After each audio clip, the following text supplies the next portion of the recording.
Good evening and welcome to Embers and Pages, where we retell the world's most beautiful stories in a voice meant for rest.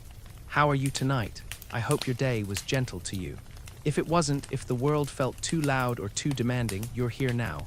And here we rest, we let go, we sink into stories that ask nothing of us but to listen. If you're new here, welcome home. If you've been here before, thank you for returning. A gentle reminder, if this story brings you peace, consider leaving a like, sharing it with someone who needs rest, or leaving a comment about which classic you'd like to hear next. Your presence here in this quiet space matters more than you know. Tonight, we're stepping onto the wild Yorkshire moors, into Emily Brontë's 1847 masterpiece, Wuthering Heights. This is a story of love, not the gentle kind, but love that runs deep as moorland roots, fierce as the wind across the heather. It's a tale of Catherine Earnshaw and Heathcliff, two souls bound together from childhood, torn apart by pride and circumstance, haunted by a longing that outlasts even death. We'll soften the harshness tonight, dwelling instead on the beauty of the landscape, the depth of feeling, the tragedy of choices, and the peace that finally comes when all storms pass. Before we begin, let's prepare. Dim the lights or turn them off completely. Lower the volume to just above a whisper. You should strain slightly to hear, which quiets the mind. Find your most comfortable position. Let your body sink into the mattress, into the pillows. Pull a warm blanket over yourself. Close your eyes if you wish. Let your breathing slow, in and out. Nothing to do but listen. Don't worry if you drift away mid-sentence, mid-scene, mid-story. That's exactly what should happen. This story will be here tomorrow if you want to return. But tonight, sleep is your only responsibility. Our story begins in the winter of 1801, on a bleak hillside in Yorkshire, where a solitary traveler approaches a house called Wuthering Heights, not yet knowing that he's about to hear a tale of passion and loss that echoes across generations.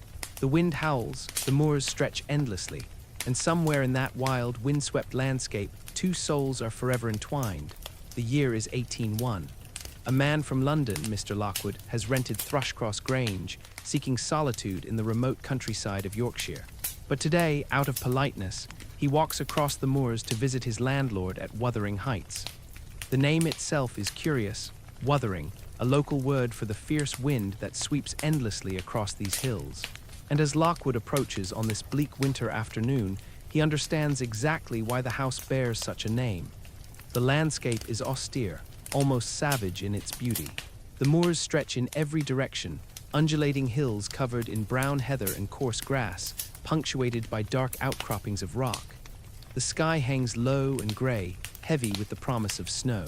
The wind is constant, keening across the open land with a sound like grief itself. It bends the sparse vegetation, whistles through gaps in stone walls, carries with it the scent of earth and weather and something older, something timeless. Wuthering Heights stands alone on a hilltop, fully exposed to the elements. There is no sheltering valley, no protective grove of trees. The house faces the wind head-on, as if in defiance. It is built of dark stone, sturdy and functional, with narrow windows and a low slate roof. Grotesque carvings decorate the front, griffins and shameless little boys, weathered by centuries of Yorkshire storms. Stunted fir trees grow near the house, their branches permanently bent eastward by the prevailing wind, twisted into shapes of perpetual retreat. Over the main door, carved into the stone lintel, Lockwood can make out a name and date. Catherine Earnshaw, 1500. Old then, very old. The house has stood here for 300 years, enduring wind and rain and snow, watching generations live and die beneath its roof. Lockwood knocks. The sound seems small against the howl of the wind. The door opens and a man stands there. Dark, reserved, perhaps in his mid-30s, though his face is hard to read, weathered as if the moors themselves have carved their character into his features. His eyes are dark and deep-set, intensely watchful. This is Heathcliff, owner of Wuthering Heights, though Lockwood does not yet know his name. Mr. Heathcliff, Lockwood ventures politely. I am your new tenant, Mr. Lockwood, from Thrushcross Grange. I thought I should pay my respects. Heathcliff stares at him, saying nothing. The silence stretches uncomfortably. Then with a slight jerk of his head, he steps back, allowing Lockwood to enter, though his manner suggests hospitality is a burden he barely tolerates. Inside, the house is dim and austere. The entrance leads to a large, low-ceilinged room that serves as kitchen, dining area, and general living space. The furniture is old and plain, a massive oak table, straight-back chairs, cupboards built into the walls. A great fire burns in an enormous hearth, but even its heat seems unable to fully dispel the chill that permeates the stone walls. The floor is flagstone, worn smooth by centuries of footsteps. Lockwood attempts conversation. "The weather is quite fierce today." "Yes," Heathcliff replies, offering nothing more. "I imagine winters are harsh this far north." "They are." The monosyllabic responses make Lockwood increasingly uneasy. He glances around the room, noting details. A settle by the fire, a gun hanging above the mantel, cooking implements black with age. Everything speaks of functionality, of lives lived close to the bone, without softness or unnecessary comfort. There are others in the room. A young woman sits in the corner, perhaps 18 or 19, with considerable beauty darkened by a sullen, resentful expression. She does not look up when Lockwood enters, does not acknowledge him in any way. Lockwood, making assumptions based on his limited understanding of household arrangements, presumes she must be Mrs. Heathcliff. "What a privilege to have such a devoted wife," he offers cheerfully. "Is Mrs. Heathcliff at home?" The young woman's head snaps up, her eyes flashing with anger. Heathcliff's lip curls in dark amusement. "My wife is dead," he says flatly. "That is my daughter-in-law." Lockwood flushes, embarrassed. He stammers an apology. The young woman, whose name he will later learn is young Catherine Heathcliff, returns her gaze to the fire, her shoulders rigid with barely suppressed fury. A rough young man enters from outside, carrying firewood. He is perhaps 20, dressed like a farmhand, his face weathered and his manner coarse. Yet there is something odd about him, a certain dignity in his bearing despite his rough clothing, a handsomeness beneath the grime and the scowl. "Hareton," Heathcliff says, not as introduction but as command. "Put that wood down and tend to Mr. Lockwood's horse." The young man grunts neither agreement nor refusal, simply acknowledgement, and sets down his load. Lockwood, still attempting to navigate the strange social dynamics of this household, tries to be friendly. "Are you a servant here?" Or the young man glares at him with such concentrated hostility that Lockwood steps back, startled. "He is my son," Heathcliff says, though the words are delivered without affection or pride. In a manner of speaking, nothing makes sense. The relationships, the atmosphere, the palpable tension that fills the room like smoke, all of it confuses Lockwood. He feels as though he has stumbled into a house where old wounds fester beneath every surface, where everyone plays a role in some long-running tragedy whose script he cannot read. He tries to make small talk. He comments on the weather, the isolation, the rugged beauty of the landscape. His attempts fall flat. Heathcliff answers in clipped phrases or not at all. The young woman stares into the fire with bitter intensity. Hareton comes and goes, avoiding eye contact, radiating suspicion. As the afternoon wears on, snow begins to fall. What starts as light flurries quickly becomes a heavy, driving storm. The wind howls louder, rattling the windows, finding every crack and crevice in which to whistle its mournful tune. Visibility outside drops to nothing. The world beyond the windows simply vanishes into white chaos. Lockwood realizes with growing alarm that he cannot leave. He announces his intention to head back to the Grange, but Heathcliff, with cold amusement, informs him there is no guide available, no dog to lead the way, no safe path in such weather. "You'll have to stay the night," Heathcliff says. "It is not an invitation. It is a statement of fact." Reluctantly, Lockwood agrees. They give him a small room off the main living area. It is cold, sparsely furnished, with an old bed surrounded by wooden paneling. On closer inspection, Lockwood notices that the paneling is carved with names, scratched by some restless hand over many years. Catherine Earnshaw, Catherine Heathcliff, Catherine Linton, the same name repeated over and over in different combinations, as if the writer could not settle on who she was or desperately wanted to be all three at once. The discovery unsettles him. Who was Catherine? Why did she carve her name here so obsessively? What happened to her? He finds books stacked in the window ledge, old volumes, their pages yellowed and brittle. Opening one, he discovers it is a journal written in a childish hand, the margins filled with rambling entries. He begins to read by candlelight, and the words draw him into a story from decades past. Catherine's voice speaks from the page, immediate and vivid. She writes about Sundays when Hindley forces them to read boring sermons, about running wild on the moors with Heathcliff, about plans to rebel, about the terrible cruelty inflicted on Heathcliff by her brother. The words are lively, defiant, filled with love for the moors and for her companion. Lockwood reads late into the night, absorbed despite himself. When he finally blows out the candle and tries to sleep, his mind is full of images: wild children on windswept hills, a dark-eyed boy enduring abuse, a girl caught between wildness and gentility. He falls into troubled sleep and dreams, or perhaps it is not a dream. A branch scrapes at the window. A fir tree, he tells himself, grown too close to the house, its branches brushing the glass in the wind. But the sound is maddening, persistent, impossible to ignore. Scrape, scrape, scrape. Half asleep, Lockwood reaches out to break off the offending branch. He smashes his hand through the window pane, and his fingers close not on wood, but on something else. Something cold, small fingers, ice cold and desperately real. A child's hand grips his wrist with shocking strength. A voice cries out, thin and piteous, let me in, I'm Catherine Linton. I've lost my way on the moors. I've been wandering 20 years. Terror floods through Lockwood. He tries to pull away, but the fingers hold tight, claw-like, determined. The voice sobs, desperate and heartbreaking. Let me in. Please let me in. In panic and horror, Lockwood rubs the small wrist against the broken glass, trying to force the grip to release. He hears a wail of pain from outside, and the hand finally lets go. Lockwood slams the window shut and piles books against it, his heart pounding, his breath coming in gasps. Go away, he shouts into the darkness. Whoever you are, go away. His scream wakes the household. Heathcliff bursts into the room, his face white and wild. What did you see? He demands, grabbing Lockwood by the shoulders. What did you hear? Lockwood, still trembling, stammers out the nightmare, the hand, the voice, the name Catherine Linton. The change in Heathcliff is terrible to witness. His face goes from anger to anguish in an instant. All the hardness, all the cold control shatters. He throws Lockwood aside, yanks open the window, and leans out into the freezing night. Catherine, he cries, his voice breaking with longing and desperation. Catherine Earnshaw, come in, oh my heart's darling, hear me this time. His voice carries across the snow-covered moors, raw with grief. I know you're there, I know you walk here. Catherine, please, please. But there is no answer. Only wind, only snow falling silently in the dark, only the vast emptiness of the moors.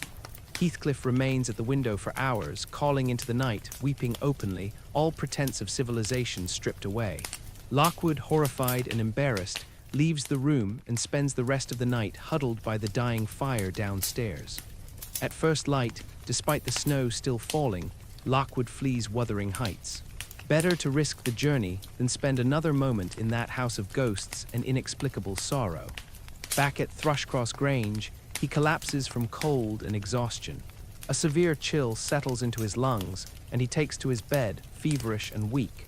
Nellie Dean, the housekeeper, tends to him. She is a middle-aged woman, kind-faced, with intelligent eyes that have seen much.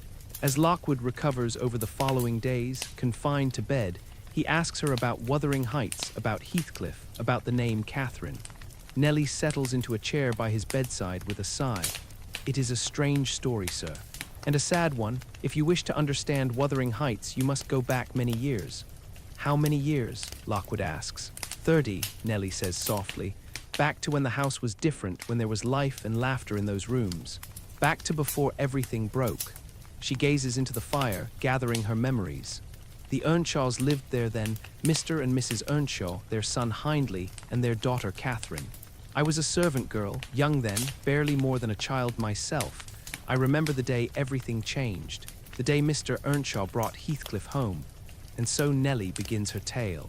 Outside, the wind howls across the Yorkshire moors, the same wind that has howled for centuries, carrying secrets, carrying sorrow, carrying the memory of a love so fierce it could not die even when the lovers did. Listen now. Let Nellie's voice guide you back in time. Let the story enfold you like a blanket. Close your eyes, breathe slowly. The fire crackles, the snow falls, and the past comes alive again, vivid and inevitable as fate itself. Nellie Dean's story takes us back 30 years, to a time when Wuthering Heights was a different place entirely.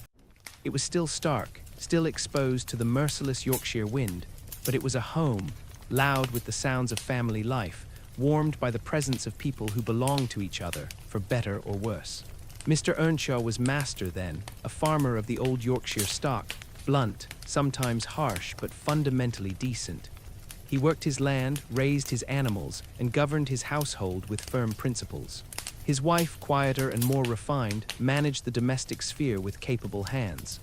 They had 2 children, Hindley, the son, perhaps 14 years old when our story begins, and Catherine, called Cathy by those who loved her, who was 6 years younger. Nellie herself was a young servant in the household, close in age to the children, more companion than servant in those early years. She remembers Catherine as a wild thing even then, willful, passionate, impossible to control.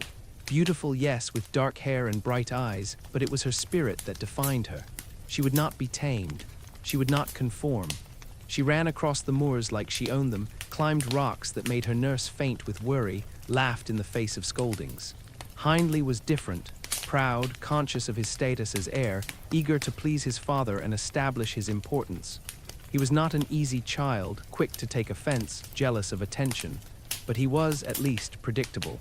He fit the shape of what a gentleman's son should be, and then came the summer evening that changed everything. Mr. Earnshaw announced he was traveling to Liverpool, a journey of 60 miles, 3 days on foot each way. It was a significant trip, undertaken for farm business perhaps, or to sell goods at the better markets there. Before leaving, as was his custom, he asked his children what gifts they wanted him to bring back. Hindley, always practical in his desires, asked for a fiddle. Catherine, characteristically, asked for a riding whip. She was already dreaming of galloping across the moors on horseback, free as the wind. Mr. Earnshaw promised to try, kissed his wife, and set off across the hills toward the distant city. When he returned 3 days later, exhausted and footsore, his coat was wrapped around something unexpected. The fiddle had been crushed somewhere along the journey, broken beyond repair. The whip was lost, dropped perhaps in the chaos of Liverpool's crowded streets, but he had brought something else, someone else. He unwrapped his coat, and there stood a child. A boy, perhaps 7 years old, dark-skinned with black hair and eyes like coal. Dirty, ragged, speaking gibberish in some language no one could understand. He stared at the Earnshaw family with a mixture of fear and defiance, silent now, taking their measure. Mrs. Earnshaw was horrified. "What is this? Who is this child?" Mr. Earnshaw explained, his voice weary but firm. He had found the boy starving in the streets of Liverpool, homeless, orphaned, alone. He'd tried to find the child's family, had asked questions, made inquiries, but no one claimed him. No one wanted him. The boy spoke no English, only some foreign tongue, Spanish perhaps, or Lascar, or something else entirely. "I couldn't leave him to starve," Mr. Earnshaw said simply. "He's just a child. He'll live here now." "Here," Mrs. Earnshaw's voice rose in distress. "We have our own children to feed, our own responsibilities. He stays." Mr. Earnshaw's tone ended the argument. He was master of the house. What he decreed would be. They asked the boy his name, but he either couldn't understand or wouldn't answer. So Mr. Earnshaw named him Heathcliff, after a son who had died in infancy. Just one name. No surname, no family, no past beyond the Liverpool streets. From that first evening, the household divided in their response to this strange intruder. Mrs. Earnshaw resented him as an imposition, another mouth to feed, a disruption to her ordered home. Hindley hated him immediately and passionately. This dirty foreign boy commanded his father's attention in ways that made Hindley burn with jealousy. The servants whispered and kept their distance, uneasy with Heathcliff's strangeness, his dark skin, his incomprehensible origins. Only 2 people showed Heathcliff any kindness. Nellie Dean, out of pity for a lost child so far from home, and Catherine, out of curiosity that quickly became something deeper. At first, Catherine merely studied him the way she studied interesting insects or strange cloud formations. He was unusual, therefore fascinating, but within days something shifted. She began to seek him out, to teach him English words, to show him around the farm and the moors beyond. And Heathcliff, who had been wary and silent, responded to her attention like a plant reaching towards sunlight. He learned English quickly, absorbing words and phrases with fierce intelligence. And as he learned to communicate, a bond formed between him and Catherine that would prove stronger than blood, more enduring than stone. They became inseparable. Where Catherine went, Heathcliff followed, and vice versa. They were both wild creatures, unsuited to the constraints of polite society, happiest when running free across the moorland. While Hindley struggled through lessons with the curate, trying to learn to be a gentleman, Catherine and Heathcliff escaped to the hills. They had their own world out there. They named the rocks and streams and hidden valleys. They invented games and stories. They lay in the heather watching clouds change shape, saying little because they understood each other without need for words. They came home at dusk, mud-streaked and scratched from thorns, breathless with laughter, and endured the scoldings without caring because they had the moors, and they had each other, and nothing else mattered. Mr. Earnshaw watched this bond form and encouraged it, particularly where Heathcliff was concerned. He had rescued the boy from death and degradation, and seeing Heathcliff thrive gave him satisfaction.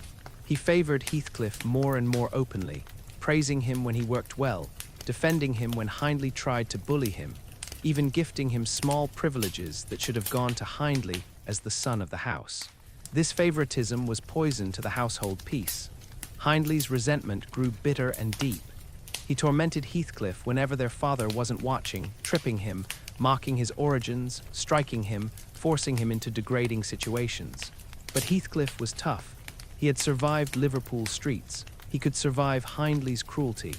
He endured in silence, his dark eyes glittering with suppressed rage, but he never cried, never complained, never gave Hindley the satisfaction of seeing him broken.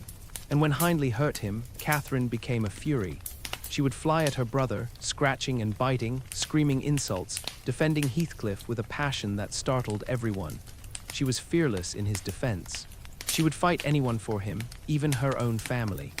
They formed an alliance against the world, Catherine and Heathcliff against Hindley, against the servants who looked down on Heathcliff, against anyone who tried to separate them or tame them or make them fit into molds they refused to accept. Those were golden years in their way, the years of childhood, when the future seems impossibly far off and the present is everything. They promised each never to change, never to be parted, never to grow up and become like the dull, restricted adults around them. They would stay wild forever, they swore. The moors would always be theirs. But time, indifferent to children's promises, continued its relentless march. Mr. Earnshaw grew old. His health, never robust, began to fail. He spent more time sitting by the fire, less able to work the farm, less able to control his difficult family. His temper grew uncertain. Sometimes he was gentle, melancholic, speaking of death and eternity. Other times he was irritable, shouting at Hindley for small offenses, favoring Heathcliff so blatantly that it drove Hindley to fits of jealous rage. The household became tense, unbalanced, waiting for something to break. And then, one October evening, when Catherine was 12 and Heathcliff perhaps 13, Mr. Earnshaw fell asleep in his chair by the fire and simply did not wake again. Nellie found him there, his head resting peacefully against the chairback, the firelight flickering on his weathered face, gone from the world as quietly as a candle snuffed out. Catherine wept bitterly. She had loved her father in her way, despite the conflicts and the scoldings.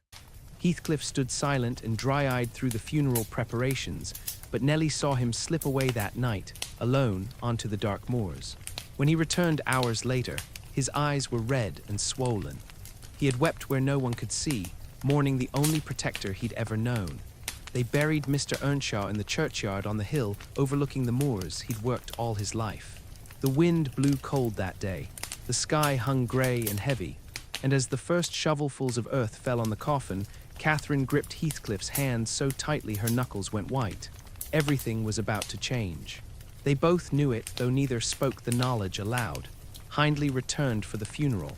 He had been away at university, cultivating the refinement his father had wanted for him. But 3 years away had not softened his resentment. If anything, it had hardened into something colder, more calculating. And he did not return alone. He brought with him a wife, a pale, pretty woman named Frances, nervous and delicate, clearly unaccustomed to the harsh realities of Yorkshire farm life. She clung to Hindley's arm, looking around Wuthering Heights with barely concealed dismay. Hindley was master now. The house, the land, the livestock, everything was his. And with power came the opportunity for revenge on the boy who had usurped his father's affection. From the moment Hindley took control, Heathcliff's status changed. No more sitting at the family table, no more education, no more consideration as anything other than a servant, less than a servant because at least servants were paid. Hindley stripped away everything Mr. Earnshaw had given Heathcliff. He sent him to work with the farm labourers, hauling stone and mending walls and mucking out stables from dawn until long after dark. He forbade Heathcliff any time for study or refinement.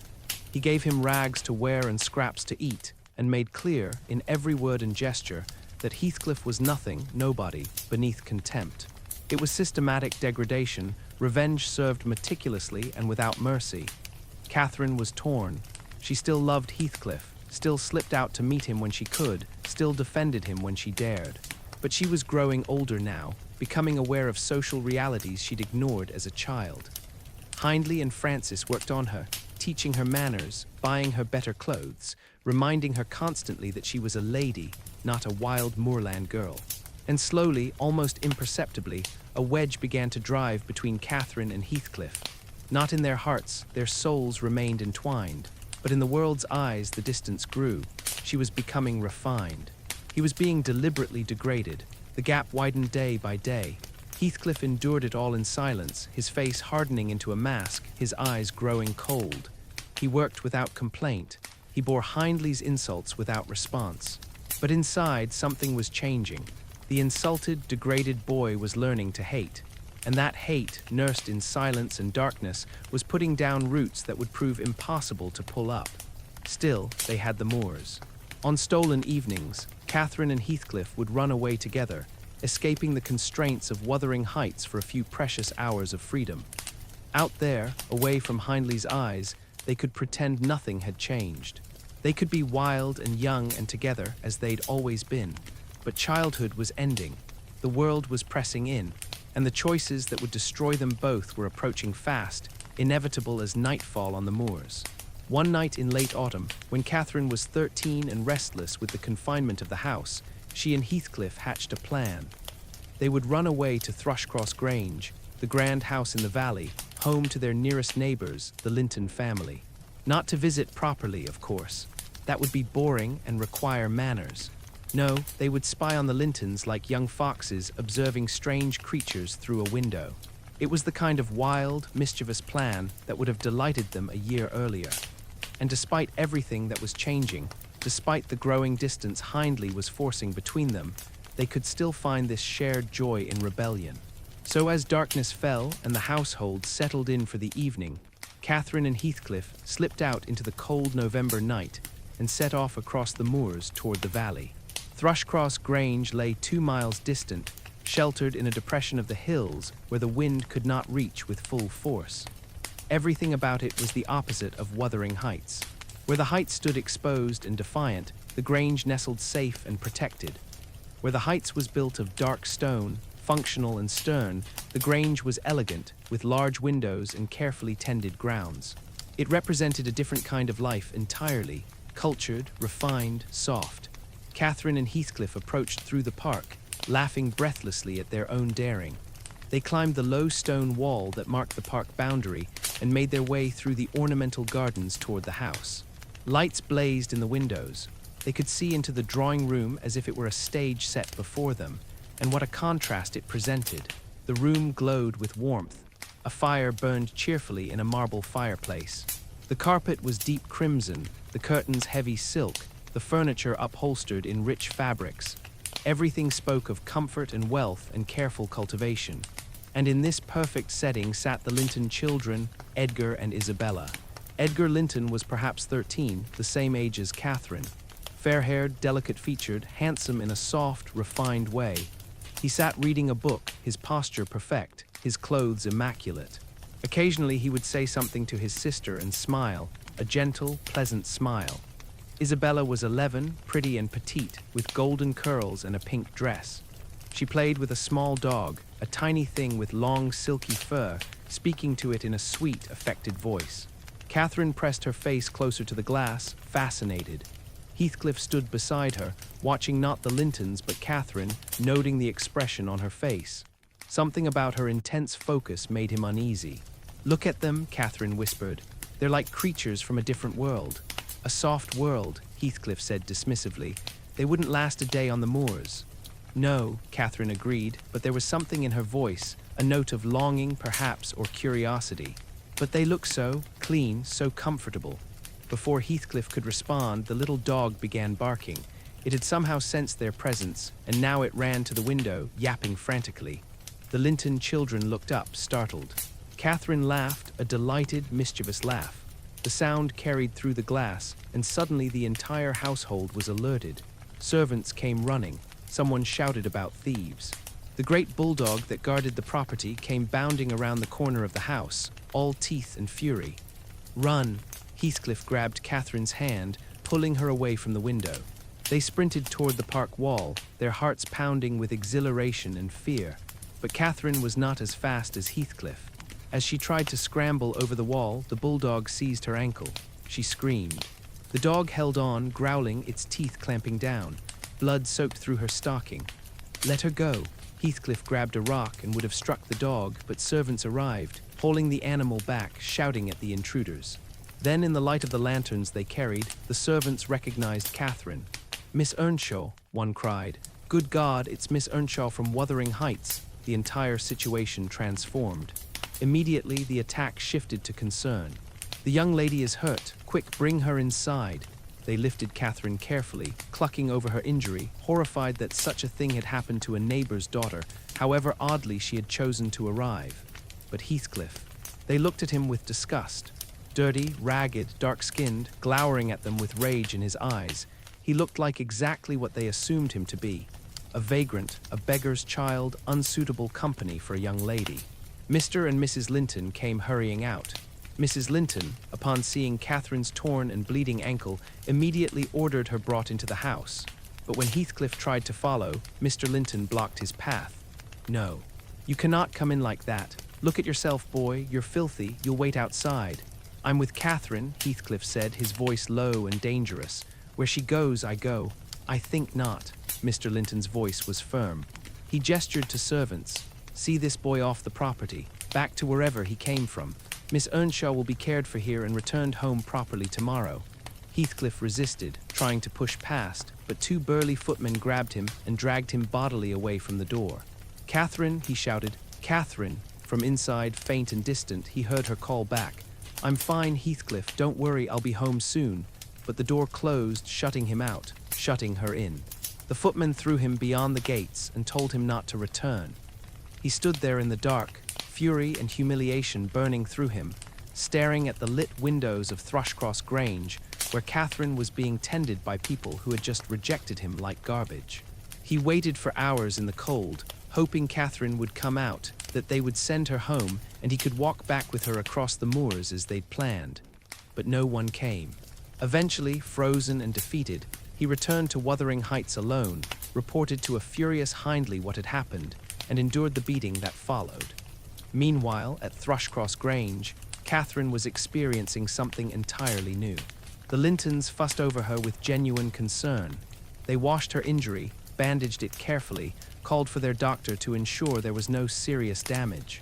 The dog bite was painful but not deep. She would recover quickly. But they insisted she stay. The ankle needed rest. She must not walk on it for several days at least. Mrs. Linton took personal charge of her, horrified at Catherine's wild appearance. "My dear child, look at you. Your dress is torn. Your hair is full of tangles and leaves. Your hands are dirty. When did you last have a proper bath?" Catherine, who had never given much thought to such things, was scrubbed, dressed in a clean nightgown belonging to Isabella, and put to bed in a soft, warm room with curtains and carpet and a fire burning gently in the grate. It was luxurious beyond anything she'd known at Wuthering Heights, where functionality ruled and comfort was an afterthought. The next day, and the day after, and the day after that, Catherine remained at the Grange. Her ankle healed, but the Lintons were in no hurry to send her back to what they delicately referred to as that rough household on the Heights. They kept her with them for 5 weeks, and in that time something profound shifted in Catherine. The Lintons treated her like a young lady, and she discovered she quite liked being treated that way. Mrs. Linton taught her manners, how to sit properly, how to speak softly, how to control her wild impulses. They gave her beautiful clothes, taught her to arrange her hair, showed her how to move with grace instead of crashing through rooms like a storm. Edgar Linton paid her gentle attention, bringing her books, talking to her about poetry and painting, and all the refined things young gentlemen discussed with young ladies. He was kind, he was handsome in his delicate way.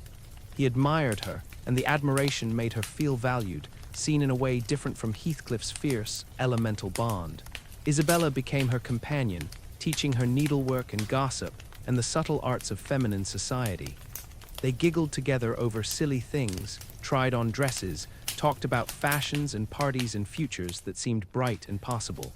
Catherine looked in mirrors and saw herself transformed. Not the wild moorland girl with tangled hair and muddy boots, but someone refined, someone pretty, someone who might fit into the elegant world the Lintons inhabited. And she liked what she saw. When she finally returned to Wuthering Heights, it was in the Lintons' carriage, wearing a beautiful new dress, her hair carefully arranged, her manner noticeably changed.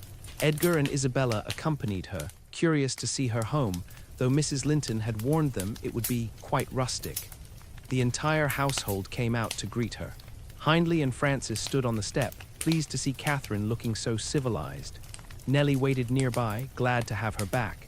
And Heathcliff stood at a distance, having just come in from the fields, his clothes dirty from work, his face and hands smudged with soil. Catherine saw him and her face lit up.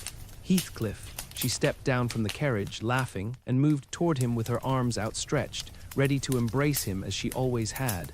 But Heathcliff stepped back. He stared at her, and what he saw made something crack inside his chest. She looked like them, like the Lintons, clean, refined, elegant. She wore their clothes, spoke in their soft tones, moved with their practiced grace. Looking at her, then looking at himself, filthy, degraded, everything Hindley had worked to make him, the contrast burned like acid. "Why didn't you wash and wait for me?" Catherine asked, half teasing, not yet understanding the depth of what had changed. Heathcliff's voice was flat, cold. "I didn't know you'd become such a fine lady." The words stung. Catherine's smile faltered. "Don't be ridiculous, I'm still me." But even as she said it, she knew it wasn't entirely true. Something had changed during those 5 weeks. She had seen another way of living, and she could not unsee it. The part of her that was wild and free, that belonged to the moors and to Heathcliff, was still there. But another part had awakened, the part that wanted beauty, refinement, comfort. The part that noticed how rough everything at Wuthering Heights seemed compared to the Grange. The part that noticed how degraded Heathcliff looked standing there in his working clothes, and felt, just for a moment, ashamed to be associated with him. She hated herself for the feeling, but she felt it nonetheless. Edgar and Isabella came to visit often after that, drawn to Catherine and her fascinating contradictions, wildness barely contained beneath a veneer of manners.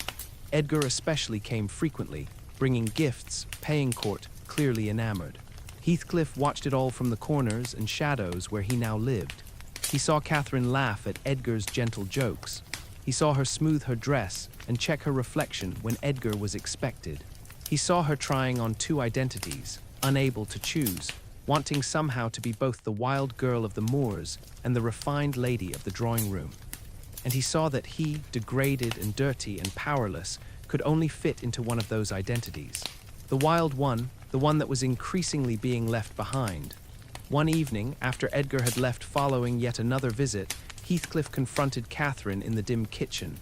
"You're changing," he said, his voice rough with suppressed emotion. "I'm growing up," Catherine replied, defensive.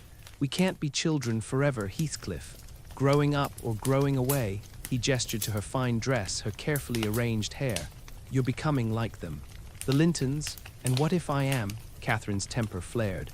"Should I stay rough and ignorant forever? Should I never have anything beautiful? You're just jealous because—" She stopped, but the unspoken words hung between them, terrible in their implication.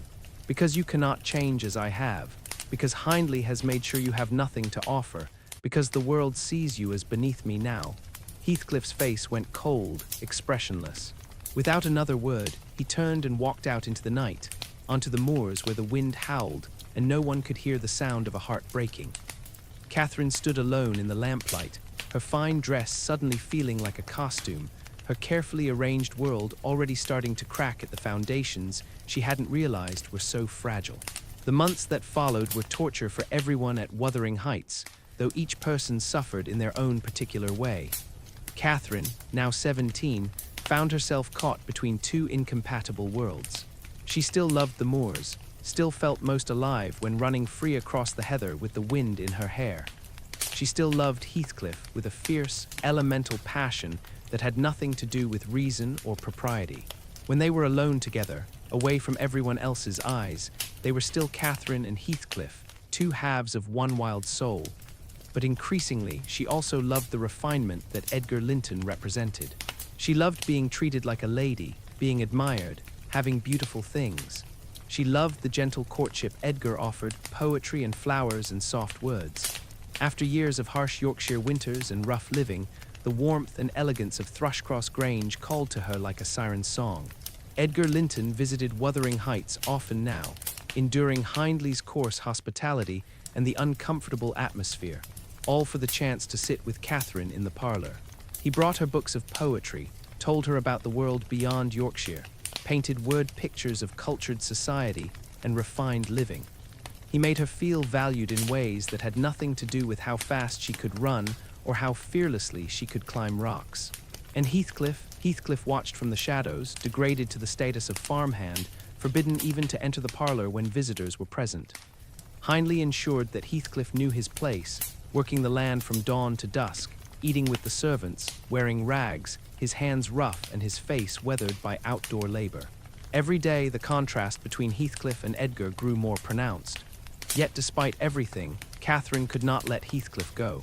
She would slip away to meet him in the evenings, would seek him out in the stables or the fields, would whisper to him that nothing had changed between them, that he was still everything to her. But things had changed. Both of them felt it, even as Catherine insisted otherwise. One warm September afternoon, the situation reached its breaking point. Hindley and Frances had gone to visit neighbors for the day, leaving the house quieter than usual. Edgar Linton had just departed after another visit with Catherine. And Catherine, restless and conflicted, sought out Nellie Dean in the kitchen, needing someone to talk to, someone who might understand the war raging inside her heart. Nellie was kneading bread dough, her strong hands working the mass rhythmically. She looked up as Catherine entered, noting the agitation in the girl's expression. "Nellie," Catherine said abruptly, sitting down at the rough wooden table. "I need to tell you something, but you must promise to keep it secret." Nellie's hands paused. "What is it, child?" Catherine took a deep breath, her face flushed with emotion. "Edgar Linton has asked me to marry him." The words dropped into the quiet kitchen like stones into still water. Nellie resumed kneading, waiting. "And I accepted," Catherine continued, her voice both defiant and uncertain. "Did you now?" Nellie's tone was carefully neutral. "And do you love him?" "Yes," Catherine said quickly. "Of course I love him. He's handsome and pleasant to be with, and he will be rich someday, and he loves me. Why shouldn't I marry him? Those are good reasons to be friends with someone," Nellie observed, "not necessarily to marry them." Catherine stood, agitated, pacing the kitchen like a caged animal. "But what else am I to do, Nellie? Edgar can give me a good life, a comfortable home, respectability. If I married Heathcliff," she stopped, her voice dropping to almost a whisper. "If I married Heathcliff, it would degrade me. Do you understand? Hindley has made sure he has nothing. No education, no prospects, no future. We'd be beggars." Nellie's expression grew troubled. She had suspected this was coming, but hearing it spoken aloud made her heart ache. "And does Heathcliff know about Edgar's proposal?" "No, not yet." Catherine's face crumpled slightly. "Oh, Nellie, it will kill him when he finds out, but I don't know what else to do. I can't throw away my whole future, can I? I can't choose poverty and degradation just because." She stopped, swallowing hard. "Just because you love him," Nellie finished quietly. "I do love Edgar," Catherine insisted, but her voice wavered. "I didn't say you didn't. I asked if you love Heathcliff." Catherine was silent for a long moment, staring out the window toward the moors. When she finally spoke, her voice was raw with emotion. "My love for Edgar is like the foliage in the woods. Time will change it, I know that, the way winter changes the trees. It's pleasant, it's comforting. But Nellie," she turned, her eyes burning with intensity, "my love for Heathcliff is like the eternal rocks beneath, unchanging, necessary. He is more myself than I am, Nellie. Whatever our souls are made of, his and mine are the same. If all else perished and he remained, I should still continue to exist. But if all else remained and he were annihilated, the universe would turn to a mighty stranger. I should not seem part of it. The words fell like prophecy, like poetry, like truth too large for the small kitchen to contain. Nellie's hands stilled in the dough. Then how can you marry Edgar? Because I must, Catherine cried. Because the world won't let me marry Heathcliff. Because Hindley has destroyed him. Because, her voice grew suddenly eager, grasping at justification. Because if I marry Edgar, I can help Heathcliff. I'll have money and influence. I can lift him out of Hindley's power. We can still be together in a way. Edgar won't understand, but it doesn't matter. He's too good to suspect. You're deceiving yourself, Nellie said bluntly. And you're deceiving Edgar, and poor Heathcliff. But Nellie stopped mid-sentence, her eyes going wide with horror. The kitchen door stood slightly ajar, and in the dim passage beyond, she'd seen movement. A shadow, a figure turning away, Heathcliff. He had come in from the fields, tired and dirty, and hearing voices, had paused to listen. He'd heard Catherine talking about Edgar's proposal. He'd heard her say it would degrade her to marry him. That was all he heard before he turned, silent as death itself, and walked back out into the failing light. He did not hear Catherine's declaration that she was Heathcliff, that their souls were one. He did not hear her say her love for him was eternal and unchanging. He heard only the rejection, the shame, the word degrade. And he left. Nellie saw him go but said nothing immediately, not wanting to compound the disaster. Hours passed. Catherine eventually noticed that Heathcliff hadn't come in for dinner, which was unusual. She went looking for him, calling his name through the house, the barns, the stables. Heathcliff, where are you, Heathcliff? But there was no answer. The evening darkened into night. A storm gathered on the horizon, clouds piling up black and threatening. The wind rose, bringing with it the scent of rain. Finally, Nellie could bear it no longer. Miss Catherine, she said quietly. Heathcliff was here earlier, in the passage. I think he overheard us talking. Catherine's face went white. What did he hear? I cannot say for certain, but he left right after you mentioned Edgar's proposal, right after you said, no. Catherine's voice was barely a whisper. No, he couldn't have. Nellie, I have to find him. I have to explain. She ran to the door, threw it open. The first drops of rain were falling, cold and heavy. Thunder rumbled in the distance. Heathcliff, she screamed into the gathering storm. Heathcliff, come back. But the moors were empty, dark, indifferent. The wind howled back at her, mocking her distress. Catherine ran out into the storm, heedless of the danger, calling his name. She searched the moors in the darkness and the driving rain, stumbling over rocks, soaked to the skin, her voice growing hoarse. Heathcliff, please, you have to listen to me. Heathcliff. But he was gone. Vanished into the night as completely as if the earth had swallowed him. No trace, no word, no goodbye. Catherine searched until she collapsed, exhausted and fever-struck. Nellie and the servants found her near dawn, lying in the heather, drenched and shaking, barely conscious. They carried her back to Wuthering Heights, put her to bed, called for the doctor. She fell gravely ill. A fever took hold, burning through her with terrifying intensity. For weeks she lay delirious, crying out for Heathcliff in her sleep, sometimes thrashing in the bed, sometimes lying frighteningly still. The doctor warned that she might die. Her heart, he said, had sustained some shock, and the physical illness was compounded by emotional trauma. Hindley was indifferent to his sister's suffering, too drunk most days to care. Frances, now heavily pregnant, hovered uselessly, wringing her hands. It was Nellie who tended Catherine through the worst of it, sponging her burning forehead, holding her hand, whispering comfort when the nightmares came. And Edgar Linton came every day, sitting by her bedside for hours, reading to her, speaking softly even when she could not hear him. His devotion was absolute, his gentleness unwavering. Whatever else could be said about Edgar, he loved Catherine with his whole heart. Slowly, painfully, Catherine recovered. The fever broke. The delirium faded. She woke one morning to find Edgar sitting beside her bed, and she wept, whether from relief or sorrow, even she could not say. She was changed by the illness, quieter, more fragile. Something in her had broken that would never fully heal, but she was alive. Heathcliff remained gone. No one had seen him. No one knew where he'd gone. Nellie made quiet inquiries in the village, in the nearby towns. Nothing. It was as if he'd never existed. Catherine would not speak of him. When Nellie tried to raise the subject, Catherine turned her face to the wall and closed her eyes. The grief was too raw, too vast. She buried it as deep as she could and tried to move forward. 3 months after Heathcliff's disappearance, Catherine married Edgar Linton in a small, quiet ceremony. She wore a beautiful dress. She spoke her vows in a steady voice. She became Mrs. Catherine Linton, mistress of Thrushcross Grange, and she left Wuthering Heights for the last time, moving to the valley, to the shelter and refinement of her new home, to the gentle husband who adored her. She did not look back at the moors as the carriage carried her away. Looking back would have destroyed her. Edgar was kind. The Grange was beautiful. Her new life was everything she dreamed of: comfort, elegance, respect. She had made her choice, and she would live with it. But at night, alone in her soft bed, she could hear the wind sweeping down from the moors. And sometimes, in that sound, she thought she heard her name being called in a voice that was not Edgar's, would never be Edgar's. She would close her eyes and whisper into the darkness, I'm sorry, please come back." But there was never an answer. 3 years would pass in this way. 3 years of comfortable life with Edgar. 3 years of pretending the wound had healed.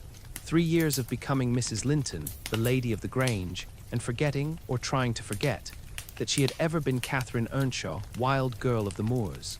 And then, one September evening, a visitor arrived at Thrushcross Grange. A gentleman, the servant announced, Mr. Heathcliff, to see Mrs. Linton, and Catherine's carefully constructed world began to crack apart. 3 years had passed since Heathcliff disappeared into the storm. 3 years since Catherine had married Edgar and moved to Thrushcross Grange. 3 years of quiet, comfortable life, or what passed for comfortable when half your soul was missing. Catherine had adapted, in her way, to being Mrs. Linton. She was mistress of an elegant house, wife to a devoted husband, respected in the small social circle of the Yorkshire gentry. Edgar loved her tenderly, and she returned his affection with what warmth she could muster. They had peace together, if not passion, gentleness, if not wildness. The Grange itself was everything Wuthering Heights was not. The rooms were bright and airy, decorated with care and taste. The gardens were cultivated, the grounds manicured. Fires burned cheerfully in marble hearths. Life moved at a cultured pace, reading, music, pleasant conversation, civilized routine. But sometimes Catherine would stand at the window, gazing out toward the distant moors rising beyond the valley, and her expression would grow distant. Longing, lost. Edgar noticed but said nothing, hoping that time would heal whatever wound made his wife's eyes grow sad when she thought no one was watching. At Wuthering Heights, life had taken a darker turn. Frances Earnshaw had died in childbirth, leaving Hindley with an infant son named Hareton, and a grief so consuming it drove him deeper into alcoholism. He drank away his days, gambled away his remaining money, let the farm decay into ruin. The house that had once been rough but functional now felt cursed, empty, haunted by losses too numerous to count. Nellie Dean stayed on, caring for baby Hareton, watching helplessly as Hindley destroyed himself. She kept the household as best she could, but there was only so much one woman could do against the tide of despair that filled those stone walls. And then, one September evening, everything changed again. Catherine and Edgar sat in the drawing room at Thrushcross Grange, the late summer light slanting golden through the windows. Edgar was reading aloud from a book of poetry. Catherine sat doing needlework or pretending to her hands were still, her mind elsewhere. It was a peaceful domestic scene, quiet and gentle. A servant knocked and entered. "Madam, there is a gentleman here to see you. He says his name is Heathcliff." Catherine's needlework fell from her hands. The blood drained from her face, then rushed back in a hot flood. "Heathcliff," her voice came out barely above a whisper. "Shall I show him in, madam?" Catherine could not speak. She simply nodded, her heart hammering so violently she thought Edgar must surely hear it. Edgar looked up from his book, curious. "Heathcliff, is that the boy you mentioned? The one your father took in?" "Yes," Catherine managed. "Yes, I haven't seen him in 3 years. I thought he was gone forever." The door opened again and Heathcliff entered. The room seemed to contract around him. He was a man now, fully grown, and the transformation was staggering. Gone was the ragged, degraded farmhand Hindley had created. In his place stood a true gentleman, tall, impeccably dressed in fine dark clothes, his bearing confident and assured. He had a commanding presence, an air of authority that came from wealth and power. But his face was still Heathcliff's. dark, intense, carved by grief and anger into something dangerous and beautiful. His eyes found Catherine immediately, and the look that passed between them held 3 years of separation, 3 years of longing and betrayal and unfinished business. Catherine, he said quietly. Just her name, but it carried everything: accusation, love, pain, rage. Heathcliff. She stood, trembling, unable to look away from him. You came back. Did you think I wouldn't? His tone was unreadable, soft, but edged with something sharp. Edgar stood as well, polite confusion on his face. Mr. Heathcliff, welcome. Catherine has spoken of you. Please sit, join us. Heathcliff's eyes flicked to Edgar, measured him, assessed him, found him wanting, then returned to Catherine. 3 years, he said. 3 years I've been gone. I know, Catherine's voice broke. I didn't know if you were alive or dead. Where did you go? Does it matter? He moved further into the room, his movements controlled but barely containing some inner violence. I'm here now. The question is why I came back. To see me? Catherine asked, hope and fear mingling in her voice. To see what you chose, Heathcliff corrected. His gaze took in the elegant room, the comfortable furnishings, Edgar standing there in his fine clothes with his gentle, bewildered expression. To see if you were happy with your decision.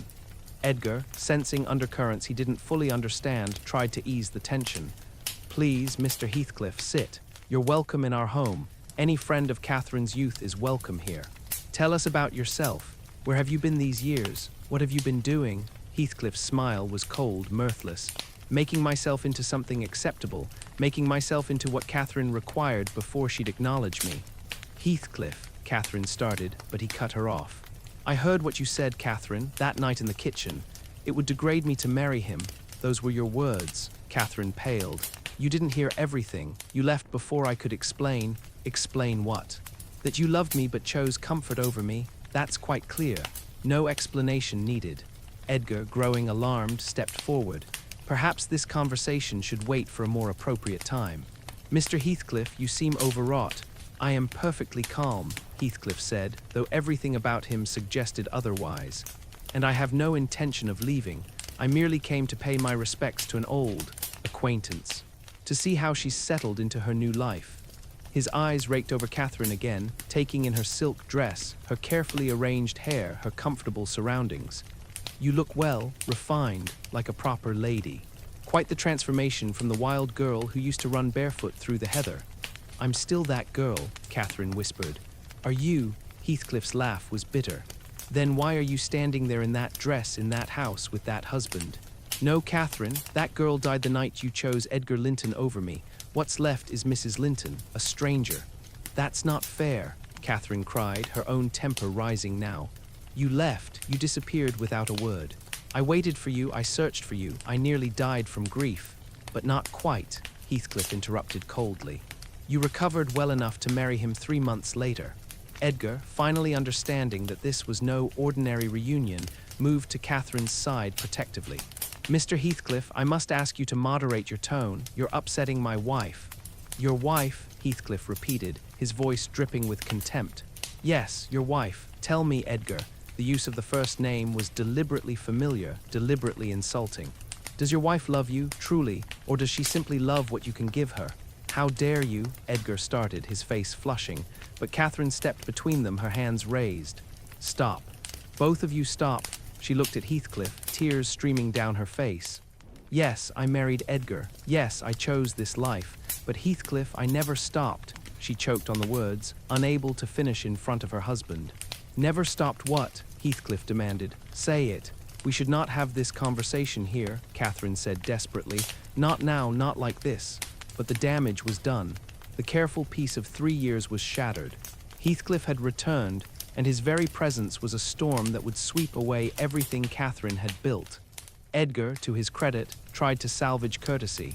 Perhaps you might visit again, Mr. Heathcliff, when tempers have cooled. We can speak more calmly then. Oh, I'll be visiting, Heathcliff assured him. Frequently, you see, I've taken residence at Wuthering Heights. I'm your neighbor now, Edgar. We'll be seeing quite a lot of each other. This revelation struck like thunder. Wuthering Heights, Catherine echoed. But Hindley is my tenant now, Heathcliff said with dark satisfaction. He gambled away his property. I bought his debts. The house is mine, legally and completely. Everything that was taken from me, I've taken back, and more. The implications settled over the room like heavy snow. Heathcliff owned Wuthering Heights. Heathcliff was staying. Heathcliff was not going to disappear again or be easily dismissed. And he was standing there looking at Catherine with eyes that burned with 3 years of accumulated rage and longing and hurt. "I should go," Heathcliff said abruptly. "I've intruded enough for one evening, but I'll return tomorrow, and the day after. You can't escape me, Catherine, not again." He turned and walked toward the door, then paused, looking back. "You chose comfort and safety. I chose revenge. Let's see which choice serves us better." And with that, he left, the door closing behind him with careful, controlled force. The silence he left behind was deafening. Catherine sank into a chair, shaking. Edgar stood helplessly beside her, not knowing how to comfort her, not fully understanding what had just happened, but sensing that his marriage had just been threatened in ways he couldn't quite name. "Catherine," he said gently, kneeling beside her chair. "What just happened? What is Heathcliff to you, truly?" She looked at him, her husband, kind and gentle Edgar who had never hurt anyone, who loved her with his whole heart. And she thought about how to answer that question truthfully without destroying him. "He was my childhood companion," she finally said, which was true but wholly inadequate. "We were very close. His leaving hurt me terribly." "I can see that," Edgar said quietly. "But Catherine, the way he looked at you, the way you looked at him, it was not the look of old friends reuniting." Catherine closed her eyes. "Edgar, please. I cannot speak of this tonight. I am too overwhelmed. Please." And Edgar, because he was Edgar, gentle and accommodating, let it go. He did not press. He did not demand explanations. He simply held her hand and waited for her trembling to subside. But he had seen what he had seen, and he had heard Heathcliff promise to return, and Edgar was not foolish. He knew that something had entered his house that evening, something wild and dangerous that would not be easily tamed or dismissed. Heathcliff had returned with a purpose. Revenge, he'd said. But revenge on whom? On Catherine for choosing Edgar. On Edgar for being chosen. On the world that had degraded him and now would watch him rise. Or perhaps on all of them and on himself most of all. The wind rose that night, sweeping down from the moors, rattling the windows of Thrushcross Grange. Catherine lay in bed beside her sleeping husband, staring at the ceiling, her heart at war with itself. Heathcliff was back. After 3 years of absence, he was here, real, tangible, and more dangerous than ever. And Catherine knew, with a terrible certainty, that nothing would ever be peaceful again. Heathcliff made good on his promise. He returned to Thrushcross Grange the next day, and the day after, and the day after that. Each visit was a calculated intrusion into the peaceful life Catherine and Edgar had built, a reminder that the past was not as buried as Catherine had hoped. Edgar, ever the gentleman, could not bring himself to deny Heathcliff entry. Catherine had claimed him as an old friend, and Edgar's sense of propriety would not let him turn away a guest without clear cause. So Heathcliff was permitted to visit, to sit in their drawing room, to drink their tea, to disturb their peace with his dark, intense presence. But the visits devastated Catherine. She came alive when Heathcliff was near, her eyes brighter, her movements quicker, her whole being focused on him with an intensity that cut Edgar to the heart. And Heathcliff knew it. He cultivated the connection deliberately, speaking to Catherine of their shared past, of the moors they'd roamed together, of memories Edgar could never share. Yet Heathcliff's manner toward Catherine was strange, tender one moment, cruel the next. He would look at her with such longing it made her breath catch, and then turn cold, saying something calculated to wound. He was punishing her, Edgar realized. Punishing her for choosing safety over him, for marrying Edgar, for the 3 years she'd spent as Mrs. Linton while he suffered alone. But Heathcliff's revenge extended beyond Catherine and Edgar. He had a larger plan, methodical and merciless. At Wuthering Heights, Heathcliff systematically destroyed what was left of Emily Earnshaw. Hindley, already ravaged by grief and alcohol, was no match for Heathcliff's calculated malevolence. Heathcliff provided him with endless opportunities to gamble, then won every game. He loaned him money at exorbitant interest. He encouraged his drinking. He watched, patient and cold, as Hindley descended into complete ruin. Within 6 months, Hindley had gambled away every remaining asset. The farm, the livestock, the furnishings, everything mortgaged to Heathcliff, everything legally transferred.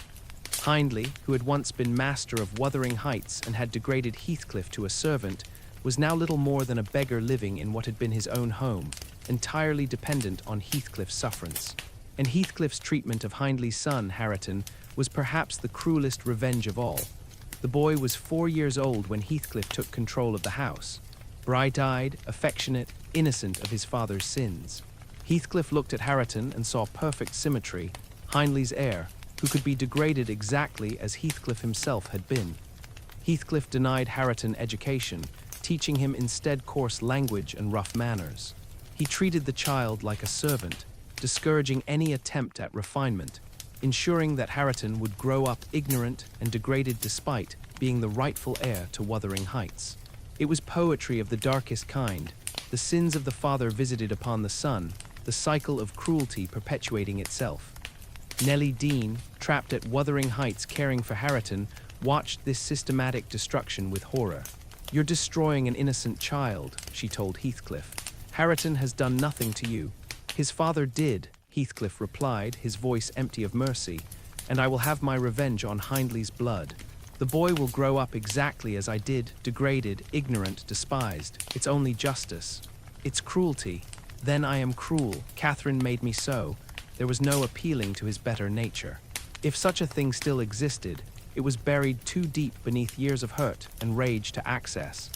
But Heathcliff's most cunning revenge was yet to unfold, and it centered on Edgar Linton's younger sister, Isabella.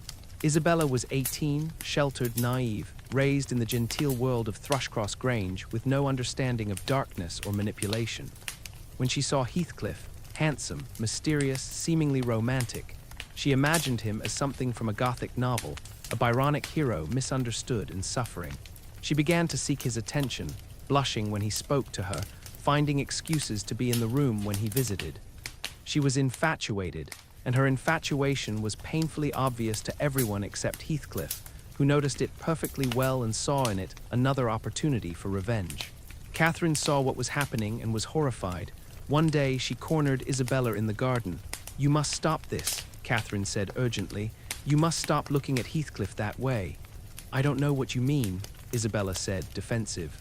"Yes, you do. You're falling in love with him. Isabella, you can't. You don't understand what he is." "I understand that he's suffered," Isabella said with the certainty of ignorance. "I understand that everyone has treated him badly, and he needs someone to see the good in him." "There is no good left in him," Catherine said desperately. "He has become something hard and cruel. He would destroy you, Isabella. He doesn't love you. He couldn't possibly." "Why?" Isabella's eyes flashed with sudden suspicion. "Because you want him for yourself." The accusation hung in the air, terrible and partially true. "Because I know him," Catherine said quietly. "I know him to his soul, and his soul is bent toward revenge now, not love. Please, Isabella, listen to me. Stay away from Heathcliff." But Isabella, young and foolish, and convinced that she could save the dark, handsome gentleman from himself, did not listen. She continued to love Heathcliff with all the passion of first infatuation, and Heathcliff, seeing opportunity, encouraged her. He paid her attention when Catherine was watching, knowing it drove Catherine to distraction. He spoke to Isabella softly, stood close to her, smiled at her in ways that made the poor girl's heart race. He did not love her, did not even like her particularly, but she was Edgar's sister, and marrying her would hurt both Edgar and Catherine in precisely the ways Heathcliff wanted them hurt. Catherine confronted Heathcliff directly. "What are you doing with Isabella?" They were alone in the garden at Thrushcross Grange, an early morning meeting when Edgar still slept. Catherine had awakened to find Heathcliff standing beneath her window like a ghost, and she'd come down to meet him, unable to resist despite every rational thought telling her to stay away. "What do you mean?" Heathcliff's voice was dangerous, quiet. "You know exactly what I mean. She's infatuated with you and you're encouraging it. Why? Why did you marry Edgar?" The question struck like a physical blow. Catherine's face flushed. "That's different." "Is it? You married him for comfort, for status, for safety. Should I not be allowed the same calculations? Isabella is Edgar's sister. She comes with property, with connections, with legitimacy. Why shouldn't I marry her?" "Because you don't love her," Catherine cried. "And you love Edgar?" Heathcliff demanded, stepping closer, his voice dropping to something raw and painful. "Do you, Catherine? Do you love him the way you love me?" "Don't," Catherine whispered. "Don't do this." Answer the question, do you love your husband the way you love me? I love Edgar, Catherine said, but her voice wavered. He's good to me. He's kind and gentle and nothing like me, Heathcliff finished. Nothing like the wild boy you ran with on the moors. Nothing like the part of yourself you tried to bury when you became Mrs. Linton. You left me, Catherine said, tears spilling over. You left without a word, without giving me a chance to explain. Explain what? That you were ashamed of me, that marrying me would degrade you. I heard you say it, Catherine. I heard every word. You didn't hear everything. Catherine grabbed his arm, desperate to make him understand. I said I am you, Heathcliff. I said our souls are the same. I said my love for you is eternal, unchanging, necessary, but not enough, Heathcliff interrupted, his voice going cold again. Not enough to choose me over comfort, not enough to wait for me. You were gone, Catherine shouted. You disappeared. What was I supposed to do, spend my life waiting for a ghost? You could have trusted that I'd come back. How? You gave me no reason to hope, no promise, no word. I had nothing to offer you then, Heathcliff said, something breaking through his coldness. Nothing but degradation and poverty. I left to make myself into something you could accept, to become worthy of you. And when I returned, you were already married. The pain in his voice was unbearable. Catherine reached for him, but he stepped back, his face hardening again. So yes, Catherine, I will marry Isabella if it suits me. I will take what I can from this world, just as you did. You made your choice. Now I make mine. Please, Catherine whispered, please don't do this. Why? Because it will hurt you. Good, that's the point. He turned and walked away, leaving Catherine standing alone in the garden, her heart torn apart. But the confrontation only intensified Heathcliff's pursuit of Isabella. Within weeks, he had won her completely. The foolish girl believed herself in love, believed Heathcliff returned her feelings, believed that she was the heroine of a great romance. Edgar grew alarmed. He could see what was happening and finally put his foot down. Heathcliff is no longer welcome in this house, he told Catherine. Isabella is too young, too innocent. I will not allow him to corrupt her. Catherine, torn between relief and misery, could only nod. But it was too late. Edgar's prohibition only made Isabella more determined. Forbidden love seemed romantic to her naive mind. When Heathcliff suggested they elope, she agreed without hesitation. One night, while the household slept, Isabella climbed out her bedroom window and fled with Heathcliff into the darkness. By morning, they were gone, and Catherine woke to find the house in chaos. Edgar was devastated. His sister, his responsibility, stolen away by a man he tried to welcome into his home out of consideration for Catherine. He felt betrayed, foolish, helpless, and Catherine collapsed under the weight of it all. The stress, the guilt, the impossible situation of watching Heathcliff marry someone else, even knowing he did it to hurt her, it was too much. She took to her room, feverish and wild-eyed. She refused food, refused company. Edgar tried to comfort her, but she pushed him away, locked in some internal hell he could not reach. Nellie, called back from Wuthering Heights to help care for Catherine, found her in a state of dangerous agitation. I can't bear it, Catherine kept saying. I can't bear any of it anymore. Heathcliff married to her, living his life, hating me. I can't breathe, Nellie. I can't live like this. Days passed. Catherine's condition worsened. The doctor warned that her heart was strained, that any further shock could be fatal. And then, to compound everything, they discovered Catherine was pregnant. The news brought Edgar a glimmer of hope amidst the darkness. A child, their child. Perhaps this would anchor Catherine, give her reason to recover. But Catherine seemed to see the pregnancy only as another trap, another chain binding her to a life she could not fully inhabit. The storm that had been building since Heathcliff's return was about to break. And when it did, nothing would remain intact. Catherine's illness consumed her like wildfire. For days, she locked herself in her room, refusing food, refusing to see anyone. When Nellie finally forced her way in, she found Catherine in a state of complete mental breakdown. Feverish, delirious, pulling feathers from her pillow and arranging them obsessively, speaking to people who weren't there. Look, Nellie, Catherine whispered, holding up a feather. This is a lapwings, and this one, see the red stripe? That's from a moorhen. We found its nest in the rushes by the stream. Heathcliff and we were going to the fairy cave tomorrow. He's waiting for me on the moors. She was wandering in time, back to childhood, back to before everything broke. Nellie's heart ached watching her. This was not the illness of the body, but of the soul, a spirit torn in two, unable to exist in the world it had chosen. Edgar hovered anxiously outside the room, helpless. The doctor was called. He examined Catherine and emerged with a grave expression. "Her mind is overstrained," he said. "Any further agitation could prove fatal. She must have complete rest and freedom from all stress." But even as Catherine lay ravaged by fever, the agitation continued. News reached Thrushcross Grange that Heathcliff and Isabella were married and living at Wuthering Heights.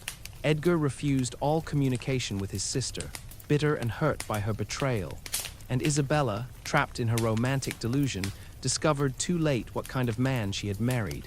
Heathcliff treated her with open contempt. There was no pretense of affection, no gentle newlywed period. He had married her for revenge and property, and he made that abundantly clear. His cruelty to Isabella was systematic: verbal abuse, neglect, calculated humiliation. The romantic hero of her imagination revealed himself to be something far darker. Isabella wrote desperate letters to Edgar, begging for help, but Edgar, wounded and prideful, would not respond. She had chosen Heathcliff against all advice. Let her live with the consequences. At Thrushcross Grange, Catherine drifted in and out of consciousness. Weeks passed.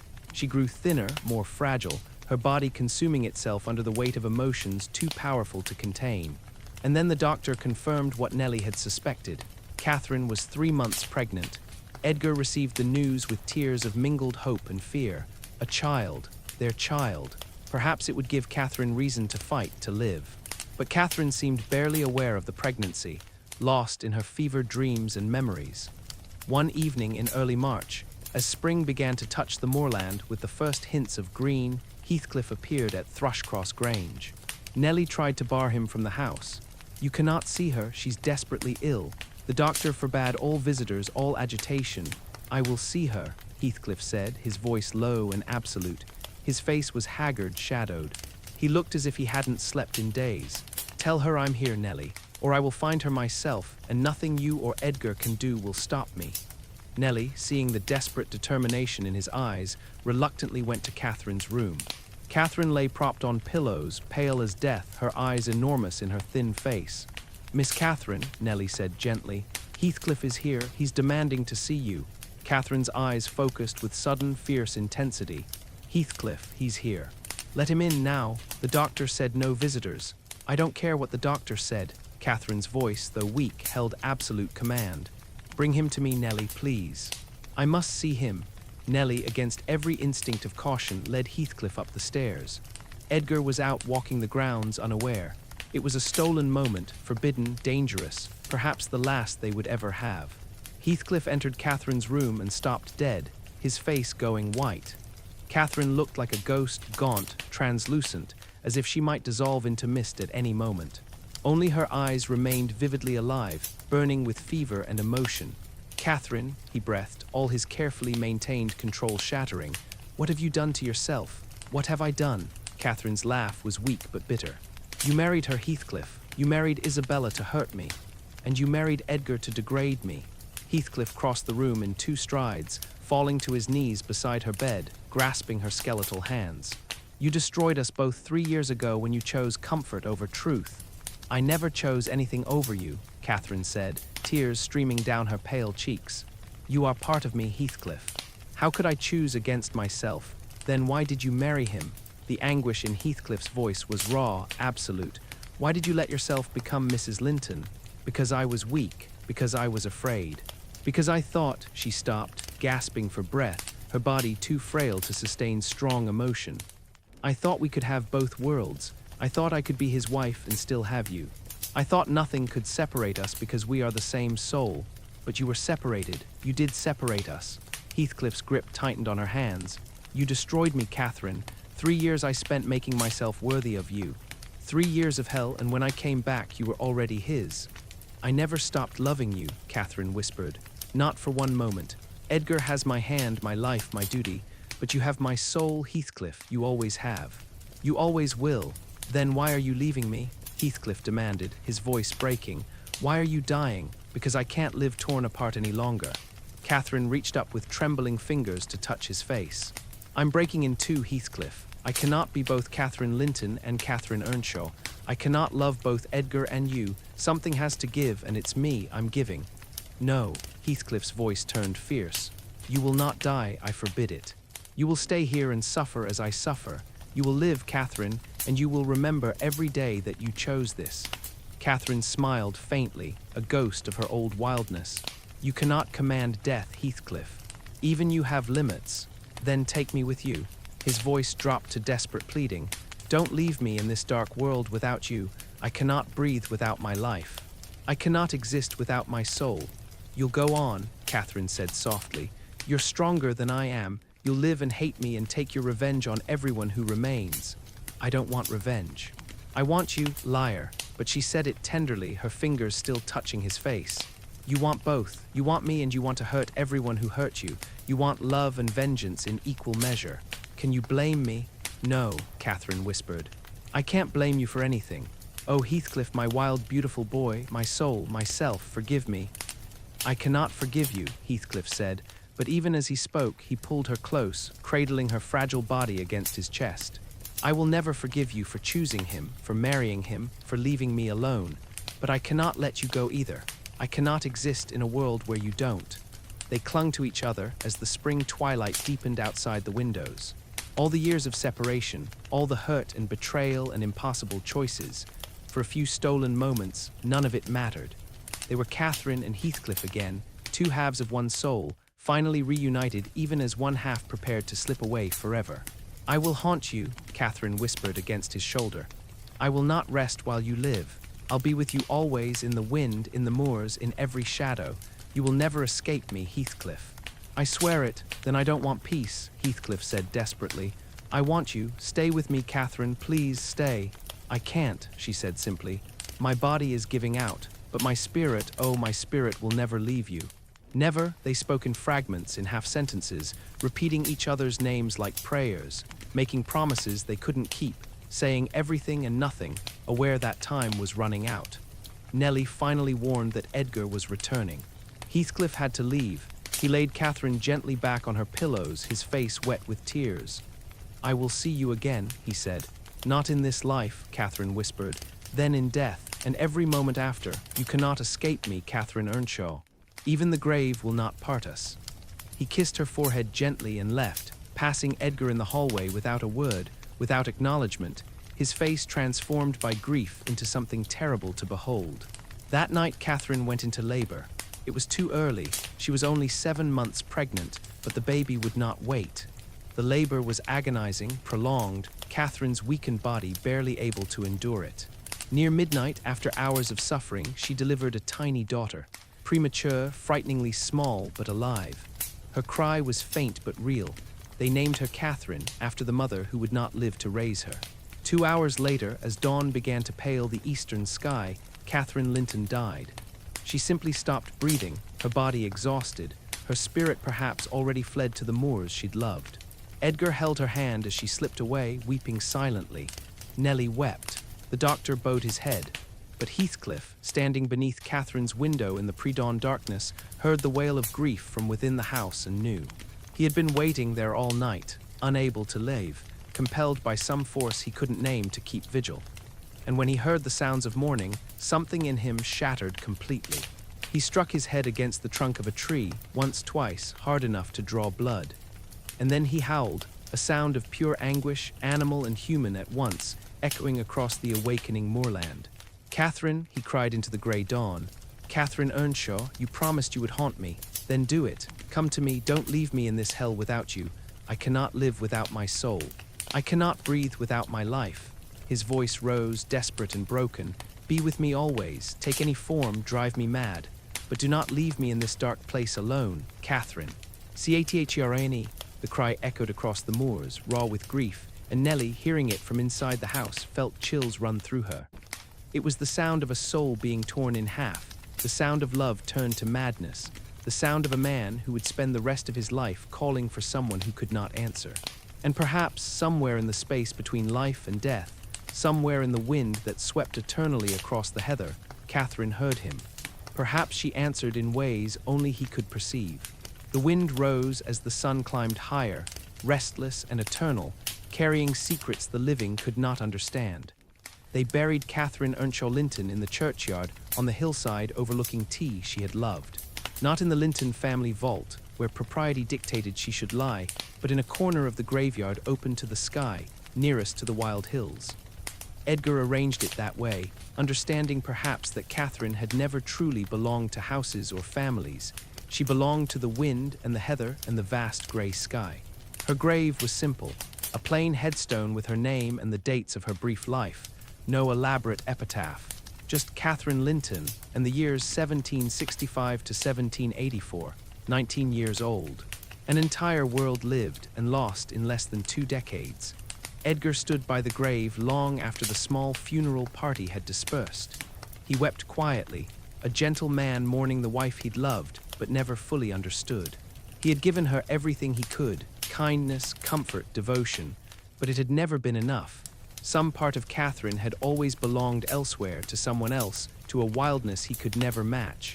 Heathcliff did not attend the funeral, but that night and for many nights after, he was seen at Catherine's grave, a dark figure keeping vigil in the darkness. Sometimes he knelt by the headstone. Sometimes he spoke to the earth beneath which she lay, his voice carrying across the empty graveyard words of love and rage and desperate longing that no one fully heard. Once Nellie saw him digging at the grave with his bare hands, trying to reach the coffin, trying to touch her one more time. She ran to stop him, horrified. "Mr. Heathcliff, what are you doing?" "This is madness. I have to know she's there," he said, his voice strange and broken. "I have to touch her. I have to be near her." "She's gone," Nellie said gently. "You must let her rest." "She promised she would haunt me," Heathcliff said, looking up at Nellie with eyes gone wild. "She promised she'd never leave me. But I can't feel her, Nellie. I can't sense her anywhere. Where is she? Why won't she come to me?" There was no answer to give him. Nellie helped him fill in the disturbed earth and led him away from the grave. But she knew he would return. He would always return. For the rest of his life, Heathcliff would be bound to that spot of ground where Catherine's body lay, unable to move forward, unable to let go. But the world of the living continued, indifferent to grief. At Thrushcross Grange, Edgar devoted himself to raising his infant daughter. Baby Catherine, called Cathy to distinguish her from the mother who had died giving her life, became Edgar's entire world. She was all he had left of his wife. He poured his thwarted love into the child, determined to protect her from the darkness that had claimed her mother. Isabella, pregnant and desperate, fled Wuthering Heights 2 months after Catherine's death. The romantic delusion that had led her to elope with Heathcliff had been thoroughly shattered. Heathcliff had never pretended to love her, had treated her with systematic cruelty from the first day of their marriage. She was merely a pawn in his revenge, and once Catherine was dead, Isabella served no purpose. One night, while Heathcliff was out wandering the moors, Isabella escaped. She took what little money she could gather and fled south, traveling as far from Yorkshire as she could manage. She settled in London, gave birth to a sickly son, and named him Linton Heathcliff. She wrote to Edgar once, informing him of his nephew's existence, asking for nothing, merely keeping that thread of family connection alive. Heathcliff did not pursue her. He barely seemed to notice her absence. His entire being was focused on Catherine's ghost, on his grief, on the slow and methodical destruction of everything else around him. Hindley Earnshaw died 6 months after Catherine, his body worn out by alcohol and despair.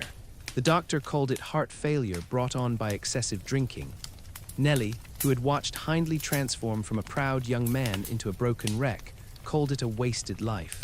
Heathcliff, who now legally owned Wuthering Heights through Hindley's accumulated debts, called it justice.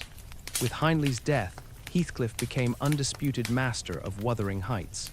The house where he'd once been degraded to a servant now belonged to him absolutely. And his first act as master was to ensure that Catherine Earnshaw, Hindley's son, now a 6-year-old orphan, would be raised exactly as he himself had been raised. Catherine was a bright child, affectionate, eager to please. He had his mother's gentle eyes and his grandfather's sturdy frame. He should have been the heir to Wuthering Heights, educated and cared for, prepared to take his place as a gentleman. Instead, Heathcliff degraded him systematically. No education, Catherine was forbidden books, forbidden lessons. Coarse language, Heathcliff taught the boy to curse and speak in the rough dialect of the farmhands. Rough manners, treated like a servant in his own home, given no respect, no refinement. It was revenge of the cruelest kind, not on Hareton, who was innocent, but on Hindley's memory. Heathcliff was turning the rightful heir into exactly what Hindley had tried to make Heathcliff: degraded, ignorant, worthless. Nellie protested. "The child has done nothing to you. He's innocent of his father's sins. His father destroyed my childhood," Heathcliff replied coldly. "I will destroy his sons in return. It's symmetry, Nellie, justice. It's cruelty. Then I am cruel. Catherine made me so when she broke our bond." There was no reasoning with him. His heart had hardened into something impermeable. Whatever capacity for mercy had existed in the young Heathcliff who'd loved Catherine was gone, burned away by grief and rage. Yet strangely, despite Heathcliff's deliberate degradation, something gentle remained in Hareton. A natural kindness that abuse could not quite erase. A dignity that ignorance could not destroy. He loved Heathcliff as the only father figure he knew, desperately seeking approval that never came. It was heartbreaking to watch. At Thrushcross Grange, young Cathy grew up sheltered and adored. Edgar raised her with intense protectiveness, keeping her close, ensuring she knew nothing of Wuthering Heights or Heathcliff or the dark history that had destroyed her mother. Cathy's world was the Grange and its carefully maintained gardens. She was not allowed to wander the moors as her mother had. Edgar could not bear the thought of losing her to that wildness. Cathy was bright and beautiful, with her mother's dark eyes and her father's gentle temperament. She had Catherine's spirit, but tempered by Edgar's kindness. She loved her father devotedly and knew no world beyond the safe, cultivated sphere he created for her. Nellie moved back to Thrushcross Grange to help raise Cathy, relieved to leave the oppressive atmosphere of Wuthering Heights. She watched the little girl grow, seeing echoes of Catherine in her face and movements, grateful that this Catherine at least had a chance at happiness. Years passed quietly. Edgar grieved but endured, finding purpose in his daughter. Heathcliff brooded at Wuthering Heights, speaking to ghosts, methodically ruining Hareton. The two households existed in separate spheres, linked only by the graves in the churchyard and the memories that haunted them both. Then when Cathy was 13, news arrived that changed everything again. Isabella had died in London of a brief illness. She left behind a 12-year-old son. Linton Heathcliff was a sickly, peevish child, raised in the South by a mother who had spoiled him to compensate for her own unhappiness. He was nothing like Heathcliff, pale, weak, constantly complaining, with none of his father's strength or intensity. He whined incessantly about his health, demanded constant attention, and viewed Yorkshire with undisguised horror. Edgar, honoring his sister's memory, brought the boy to Thrushcross Grange, intending to raise him alongside Cathy. But legally, Linton was Heathcliff's son, and when Heathcliff learned of Isabella's death, he came immediately to claim the boy. Edgar tried to resist. "Linton is ill. He needs gentle care, a warm house, proper medical attention. The boy is mine," Heathcliff said flatly. "I am his father. He belongs at Wuthering Heights. You don't care about him. You'll destroy him like you're destroying Hareton. Perhaps, but he's still mine." Heathcliff's cold gaze held no mercy. "And more importantly, he's the key to the Linton fortune. Through him, I can claim everything. Do you think I'll give that up?" So Linton, terrified and weeping, was taken from the warm comfort of Thrushcross Grange to the cold, decaying house on the moor. Heathcliff looked at his son with contempt. This weak, whining child was nothing like what he'd hoped for. But Linton had value nonetheless. He was male, legitimate, and half Linton. If Linton married Edgar's daughter Cathy, the properties would unite under Heathcliff's control. Wuthering Heights and Thrushcross Grange, everything Heathcliff had lost and everything he'd been denied, would belong to him through his son's marriage. It was a long game, requiring patience, but Heathcliff had nothing but time and the company of Catherine's ghost. He looked out across the moors toward Thrushcross Grange, calculating, planning. Young Cathy would eventually be drawn to Wuthering Heights. Curiosity would see to that. And when she came, he would use Linton, weak as he was, to trap her. It was not enough to own the property. Heathcliff wanted to own it all, control it all, dominate everything that had once been denied him. He wanted Edgar to die knowing his daughter's inheritance had been stolen, his family's legacy destroyed. He wanted complete revenge. And so he waited, patient as winter, cold as the wind across the heather, completely unmoved by the human costs of his vengeance. Hareton growing up degraded, Linton sickening in the harsh Yorkshire air, young Cathy innocent and unknowing. None of it mattered. All that mattered was the plan, the revenge, the slow, methodical destruction of everyone who had ever hurt him. And at night, standing by Catherine's grave, Heathcliff spoke to the darkness. "I'm doing it for you, for us. They destroyed what we had, and I will destroy them in return. Watch me, Catherine, be with me as you promised. Guide my hand in revenge." The wind answered with its eternal voice, neither approving nor condemning, simply present, simply there. Whether Catherine's ghost truly walked those moors, whether she truly haunted Heathcliff as she'd promised, no one could say. But Heathcliff believed it. He felt her in every gust of wind, saw her in every shadow, heard her voice in the night sounds of the moorland. And that belief, whether madness or truth, drove him forward through the empty years, sustained him through the loneliness, gave purpose to his existence when Catherine's death had robbed life of all other meaning. The cycle of revenge turned slowly, inevitably, drawing the innocent generation toward destruction, repeating the sins of the past in new permutations, unable to break free.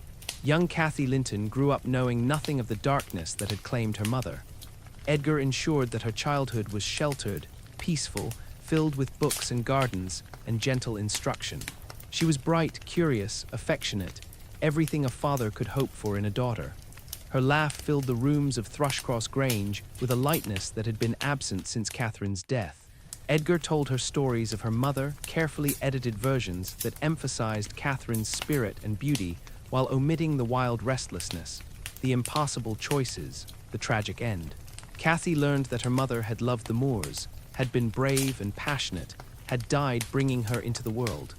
The truth was both simpler and more complex, but Edgar gave his daughter the version she could understand and bear. Cathy was not allowed to roam the moors as her mother had. Edgar's fear of losing her was too great. The boundary of her world was the wall of the Grange's park. Beyond that, Edgar told her, the land was rough and dangerous. She must stay within the gardens where she was safe. For years, Cathy obeyed. She was a dutiful daughter, loving and gentle with her aging father.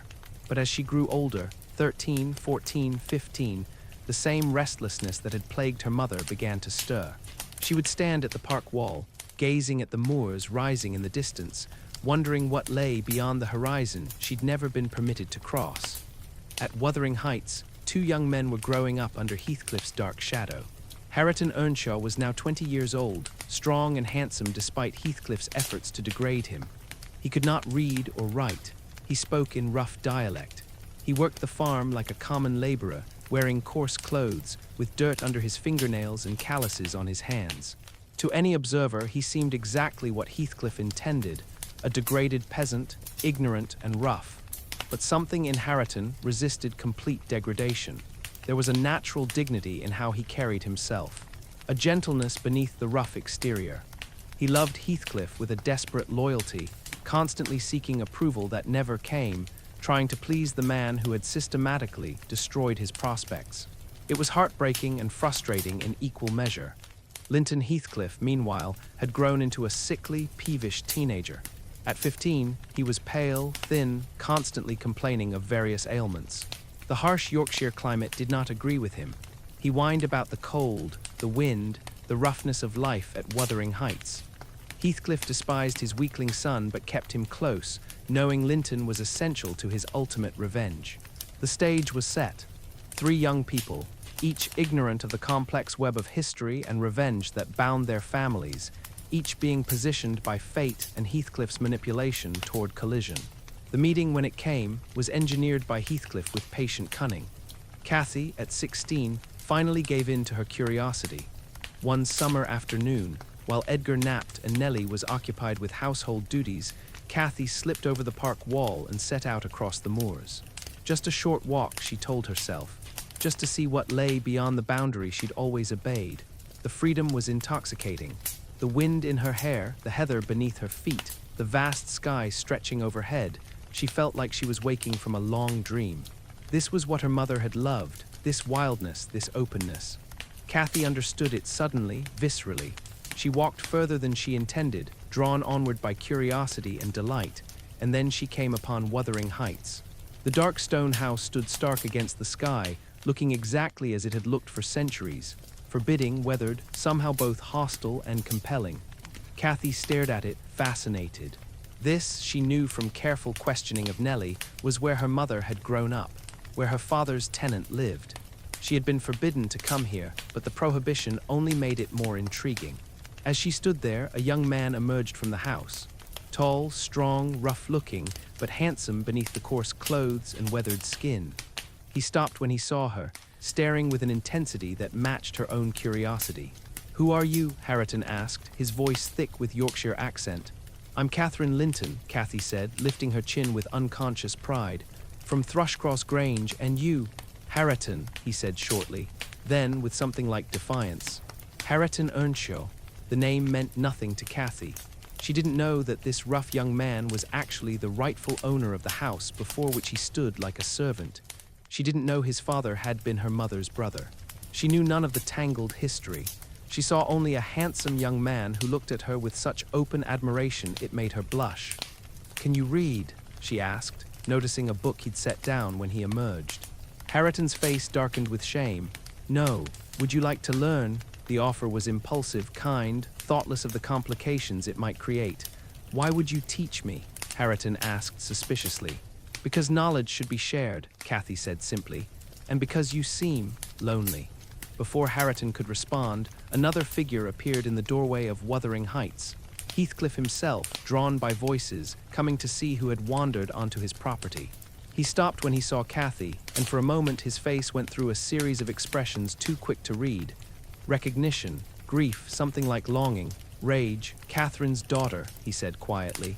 "You look like her, not exactly, but enough. The eyes, the way you stand." Cathy felt both frightened and fascinated by this dark, intense man. "Are you Mr. Heathcliff?" "I am, and you should not be here." But he said it without force, still staring at her as if seeing a ghost. "I was curious," Cathy admitted. "My father has forbidden me to come here, but I wanted to see where my mother grew up." "Your mother?" Heathcliff repeated, and something in his voice made Cathy shiver. Yes, this was her home, though she left it for Thrushcross Grange and never returned. "Did you know her well?" The question seemed to strike Heathcliff like a physical blow. "Better than anyone," he said finally. "And not well enough." Another figure emerged from the house, a thin, pale youth coughing into a handkerchief. This was Linton, and when he saw Cathy, his peevish expression softened into something like hope. "Who's this?" he asked, his voice whiny but a tempting charm. "Your cousin," Heathcliff said. "Catherine Linton, Edgar's daughter." Linton's eyes widened. "My cousin? I have a cousin." "Father, why didn't you tell me?" "Because it was none of your concern until now." But now that Cathy had found her way to Wuthering Heights, Heathcliff's plans accelerated. He invited her inside, offered her tea, introduced Linton properly. Linton, delighted to have someone young and pretty to talk to, exerted himself to be charming despite his constant complaints about his health. Cathy found Linton interesting, so different from anyone she'd known at the Grange. Sophisticated in his way, educated, able to discuss books and ideas. He looked delicate, which stirred her compassion. She didn't notice the selfishness beneath the surface, the weakness that went deeper than his physical ailments. Hareton she found both fascinating and frustrating. He couldn't converse about books because he couldn't read. He seemed rough and uneducated, but there was something in his eyes, some depth of feeling, that drew her attention despite herself. When Cathy finally returned to Thrushcross Grange that evening, Nellie was frantic with worry. Edgar was pale with fear. They scolded her for disobeying, for crossing into dangerous territory, but the damage was done. Cathy had met Linton and Hareton. She had seen Wuthering Heights. The carefully constructed wall Edgar had built around his daughter's world had been breached, and Heathcliff, watching from his dark house on the moor, smiled coldly. The pieces were moving into place. Catherine's daughter had come to him. Now he would use her, just as he would use Linton and Hareton, to complete his revenge. Edgar tried to forbid further contact, but Cathy was 16, curious and stubborn. She found ways to slip away, to visit Wuthering Heights, to spend time with Linton. Heathcliff encouraged the visits, ensuring that Linton was always available, always attentive, playing the role of romantic invalid perfectly. Nellie saw what was happening and tried to warn Edgar. "He's using her, sir. Heathcliff is planning something involving your daughter and his son." "What can I do?" Edgar asked helplessly. "Forbid it and drive her toward it. She has her mother's stubbornness. She'll defy me if I'm too rigid. Then limit the visits, chaperone them, don't let her be alone with Heathcliff or Linton." Edgar tried, but he was aging, his health failing. He didn't have the strength to constantly police his headstrong daughter, and Heathcliff was patient, subtle, working slowly to draw Cathy deeper into his web. Hareton, meanwhile, fell hopelessly in love with Cathy. She was everything beautiful and refined that his degraded life had lacked. When she offered to teach him to read, his heart nearly burst with gratitude. But Heathcliff, seeing this development, mocked Hareton cruelly for his pretensions. "You think she'd look at you?" Heathcliff sneered. "You who can barely write your own name. She's a lady, Hareton. You're nothing, less than nothing." Hareton endured the abuse in silence, his love for Cathy growing even as his sense of inadequacy deepened. The web tightened slowly, inexorably. Cathy drawn to Linton's refinement and neediness. Hareton loving Cathy from a distance he couldn't cross. Linton weak but obedient to his father's commands. And Heathcliff pulling all the strings, positioning everyone exactly where he wanted them. The next generation, innocent of the sins that haunted their parents, was being drawn into the same destructive patterns. History preparing to repeat itself in new and terrible ways. And on the moors, the wind blew endlessly, indifferent to human suffering, carrying the sound of Catherine's voice, real or imagined, whispering across the heather, unable to rest, unable to intervene, only able to watch as the consequences of her choices rippled forward through time, claiming new victims in an old, familiar tragedy. Edgar Linton's health was failing. At 55, he had aged beyond his years, worn down by grief, by the loss of Catherine, by the burden of protecting his daughter from a world that seemed determined to harm those he loved. The doctors spoke in gentle euphemisms, but the truth was clear. Edgar was dying slowly, his heart giving out, his body surrendering. He knew he had little time left, and his greatest fear was what would become of Cathy after his death. She would be alone, vulnerable, with only her inheritance to protect her. And Heathcliff, Edgar understood now too late that Heathcliff was circling like a predator, using Linton to draw Cathy into his grasp. Edgar tried to forbid Cathy from visiting Wuthering Heights, but she was 17 now, stubborn and sympathetic. Linton sent her letters full of complaints and pleas. He was so ill, so alone, only her visits gave him any comfort. Could she not spare a few hours to see her poor cousin? Cathy, tender-hearted and naive, could not resist such appeals. She slipped away whenever possible, visiting Wuthering Heights to sit with Linton, read to him, offer him the compassion she felt he desperately needed. Heathcliff watched these visits with cold satisfaction, his plan wasn't-folding perfectly. Linton, weak as he was, knew what his father wanted. When Heathcliff commanded him to propose marriage to Cathy, Linton obeyed, though his voice shook as he spoke the words. "Cathy," he said one autumn afternoon, his pale face flushed with effort, "I know I'm not strong like other men. I know my health is poor, but I love you. Could you consider marrying me?" Cathy was startled, flattered, and deeply conflicted. She liked Linton well enough, pitied him certainly, but love, she wasn't sure. Yet the idea of caring for someone who needed her, of being important to someone, appealed to her compassionate nature. "I don't know," she said gently. "I would have to ask my father." But when she approached Edgar with Linton's proposal, his reaction was immediate and fierce. "No, absolutely not. Cathy, you don't understand what you're asking. But father, Linton loves me. And he's so ill, so alone. He's Heathcliff's son," Edgar said, his voice raw with emotion. "And Heathcliff will use him and you for revenge. I forbid this marriage, Cathy. I absolutely forbid it."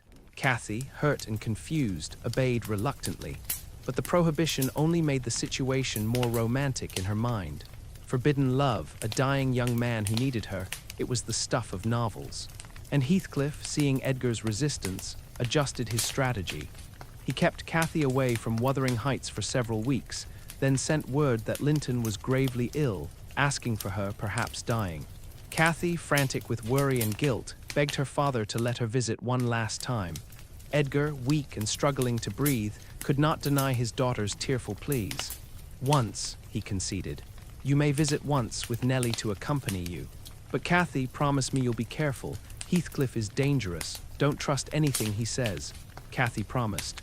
She and Nellie set out for Wuthering Heights on a grey autumn morning. But when they arrived, the situation was not what they'd been led to believe. Linton was ill, yes, but not dying, not yet. And Heathcliff was waiting with a plan more ruthless than Cathy could have imagined. The moment Cathy and Nellie entered Wuthering Heights, Heathcliff locked the doors behind them. "You're not leaving," he said calmly, "until Cathy marries Linton." "What?" Nellie cried. "This is madness. You can't keep us prisoner." "Can't I?" Heathcliff's smile was cold. "Edgar is dying, you both know it. Once he's dead, Cathy inherits Thrushcross Grange. But if she's married to Linton, that property comes under my control through my son. It's simple, really." "I won't marry him," Cathy said, frightened now, understanding too late her father's warnings. "You will," Heathcliff said, "or you'll watch Nellie suffer. Or you'll remain locked in this house while your father dies alone at the Grange, wondering where you are. Your choice, Catherine." He used her mother's name deliberately, and it struck like a knife. For 5 days, Heathcliff held them prisoner. 5 days during which Cathy was locked in a room, denied food unless she agreed to marry Linton. 5 days during which Nellie was kept separate, unable to protect her. 5 days during which Linton, weak and terrified of his father, begged Cathy to agree for both their sakes. Finally, broken and desperate, Cathy consented. A forced marriage, conducted by a corrupt minister Heathcliff bribed, with Hareton and reluctant witnesses standing by. Cathy wept through the ceremony. Linton coughed and trembled. Heathcliff watched with grim satisfaction. As soon as the marriage was complete, Heathcliff released Nellie. "Go back to the Grange," he ordered. "Tell Edgar his daughter is married and will remain here." Nellie ran the entire distance, her heart breaking. When she burst into Edgar's room and told him what had happened, Edgar closed his eyes in despair. His worst fear realized.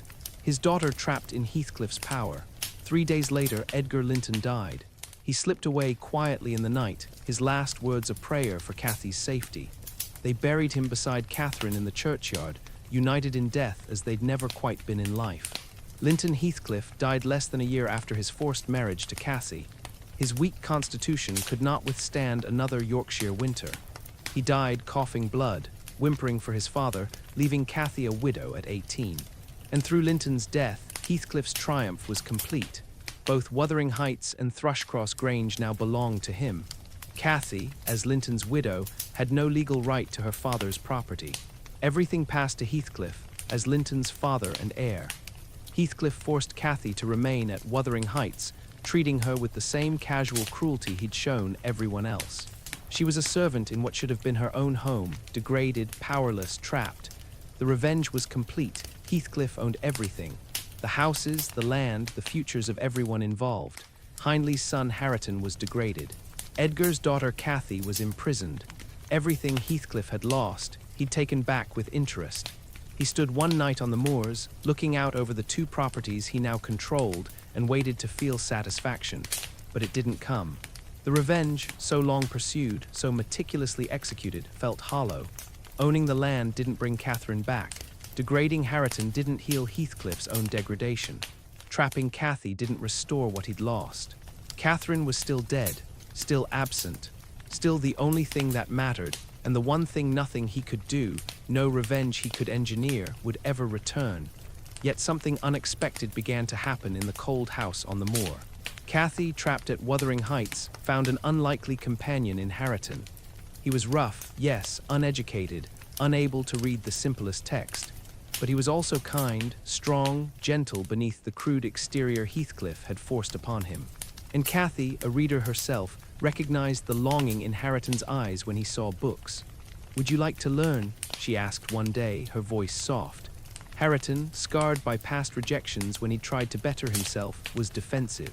"What's the use? I'm nothing. Everyone says so." "You're not nothing," Cathy said firmly, "and I'll prove it. If you're willing to learn, I'm willing to teach." It was a small kindness, offered from loneliness and compassion. But it marked the beginning of something transformative. Slowly, painfully, Cathy taught Hareton to read. First letters, then simple words, then sentences. He struggled, humiliated by his own ignorance, frustrated by years of lost opportunity. But Cathy was patient, encouraging, genuinely pleased by his progress. And as Hareton learned to read, something else developed between them. Affection, understanding. a connection born not from passion or manipulation, but from simple human kindness and shared loneliness. They spent hours together in the kitchen, books spread between them, Cathy's gentle voice teaching, Harriton's rough hands carefully forming letters. It was innocent, tender, redemptive. Heathcliff watched this developing relationship with growing discomfort. When he saw them together, he saw ghosts. Cathy had her mother's dark eyes, her quick mind, her spirit barely contained. Harriton, when he smiled, looked like the young Heathcliff before bitterness twisted him. Seeing them together was like watching Catherine and Heathcliff young again before everything br oak. It disturbed something deep in Heathcliff's carefully maintained hatred. One day, Heathcliff found them in the garden, Cathy reading aloud, Harriton listening intently, their heads closed together, completely absorbed in each other's company. The image struck Heathcliff like a physical blow. He saw Catherine in Cathy's profile, heard her voice in her daughter's inflection. He saw his own young self in Harriton's rapt attention, his fierce determination to learn and better himself.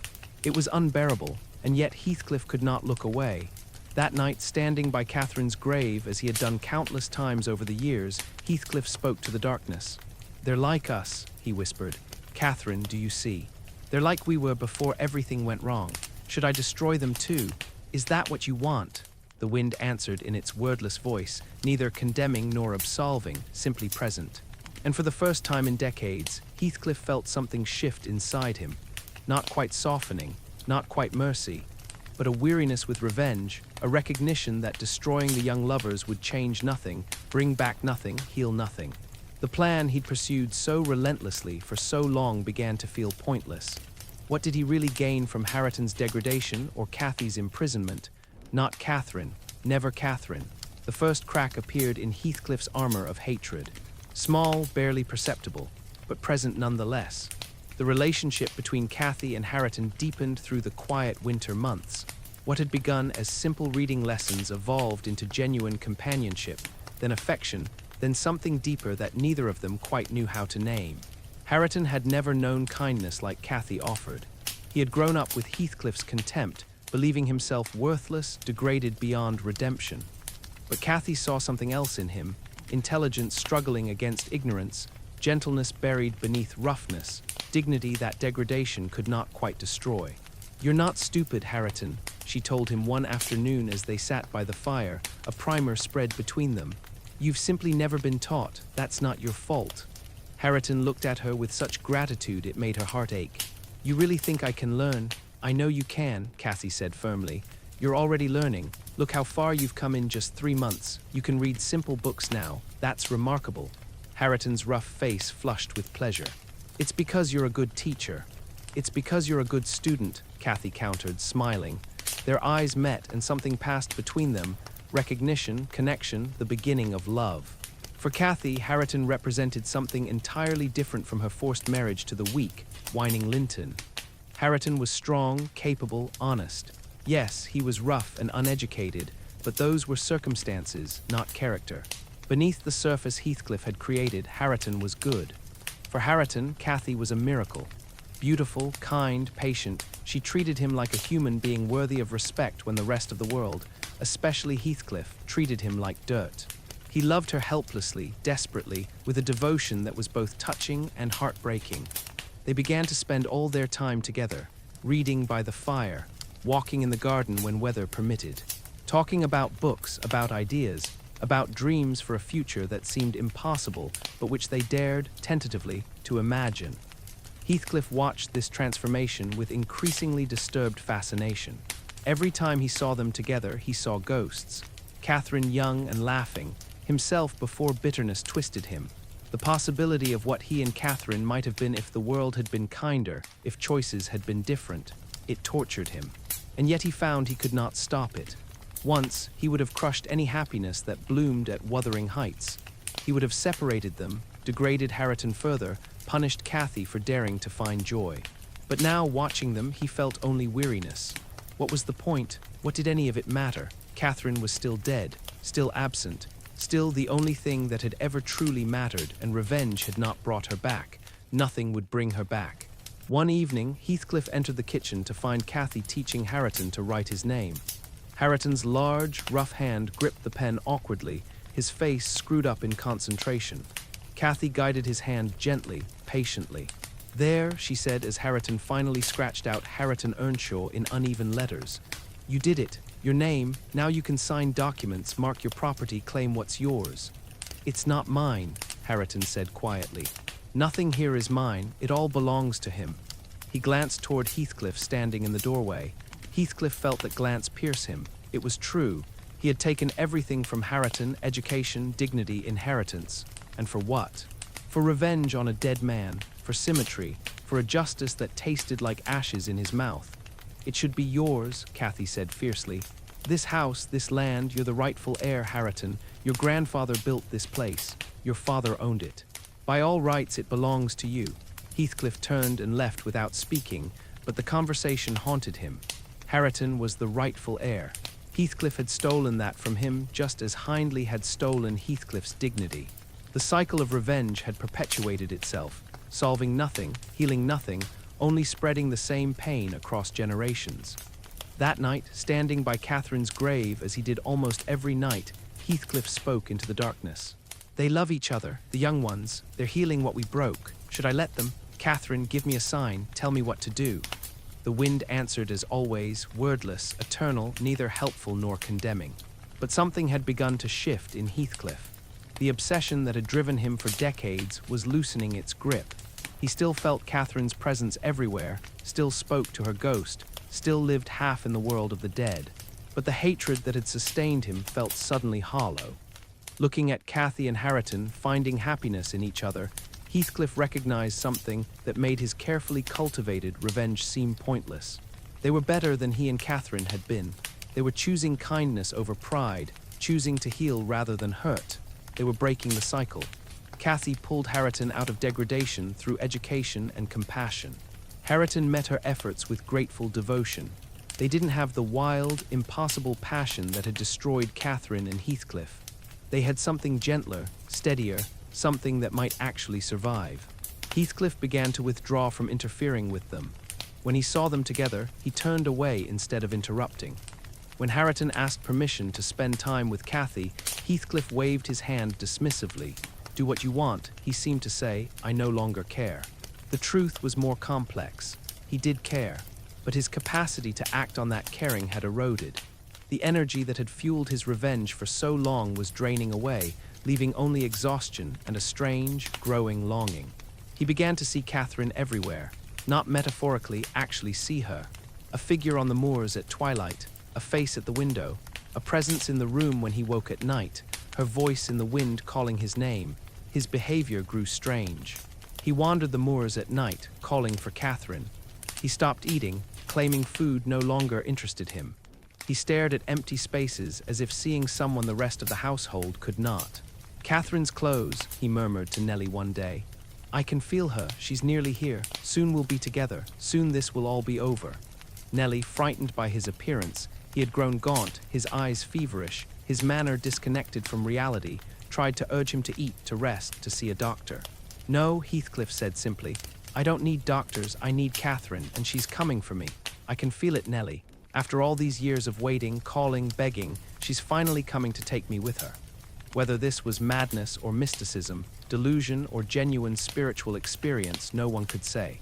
But Heathcliff grew increasingly fixated on the invisible presence he claimed to sense everywhere. He stopped trying to control Wuthering Heights, stopped caring about property or revenge or anything in the material world. All his attention turned inward, toward the ghost he believed was calling him, toward the reunion he had longed for since Catherine died. And Cathy and Harriton, freed from his oppressive interference, began to plan a life together. "When Heathcliff dies," Harriton said one evening, his voice tentative, would you consider staying here? With me, Wuthering Heights should be restored, made into a proper home again. Together we could do it." Cathy looked at the rough young man who had learned to read for her, who loved her with such honest devotion, and she knew her answer. "Yes," she said softly. "Yes, Harriton, we'll restore it together. Make it a place of life instead of death. Break the curse that's hung over these houses for too long." Harriton's face lit with joy. He reached for her hand, and she gave it willingly. "I love you," he said, the words awkward but sincere. I don't have fancy words like the books, but I love you, Cathy, more than anything." "I love you too," Cathy said, and realized it was true. Not the wild, destructive passion that had doomed her mother, but something steadier, kinder, more likely to endure. "We'll be happy, Hareton. We'll break the cycle. We'll prove that love doesn't have to destroy." They kissed gently, sealing the promise. And somewhere in the house, Heathcliff sensed rather than saw this moment of tenderness. He did not interfere. He no longer had the energy or the will. His thoughts were all on Catherine now, on the life they should have had, the love that had been twisted into torment. Soon, he told himself. Soon he would join her and all the suffering would end. They would be together on the moors they'd loved, neither alive nor dead, but united at last beyond the reach of human pain.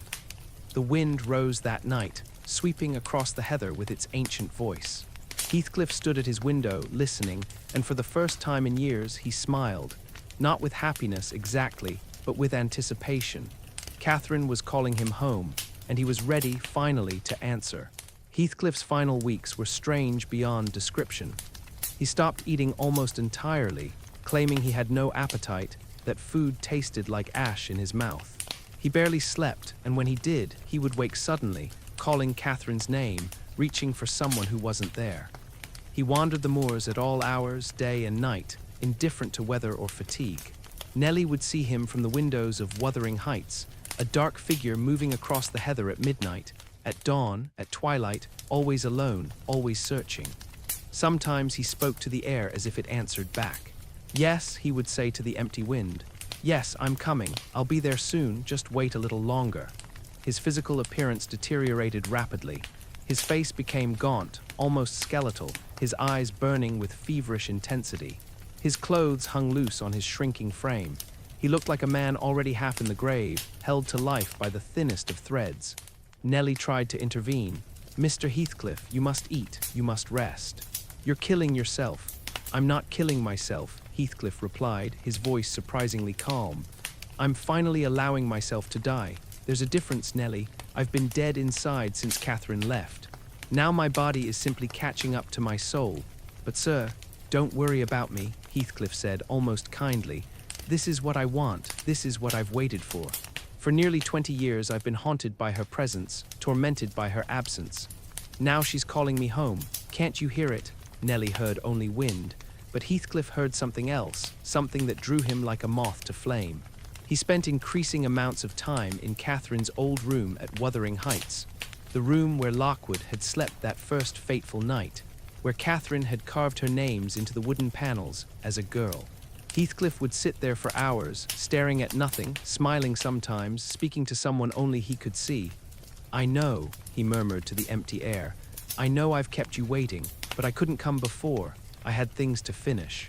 Revenge to take, but I'm done now, Catherine. The revenge means nothing. Only you matter, only being with you." Hareton and Cathy, seeing Heathcliff's decline, felt a mixture of pity and relief. They wanted him gone. His oppressive presence had poisoned Wuthering Heights for too long.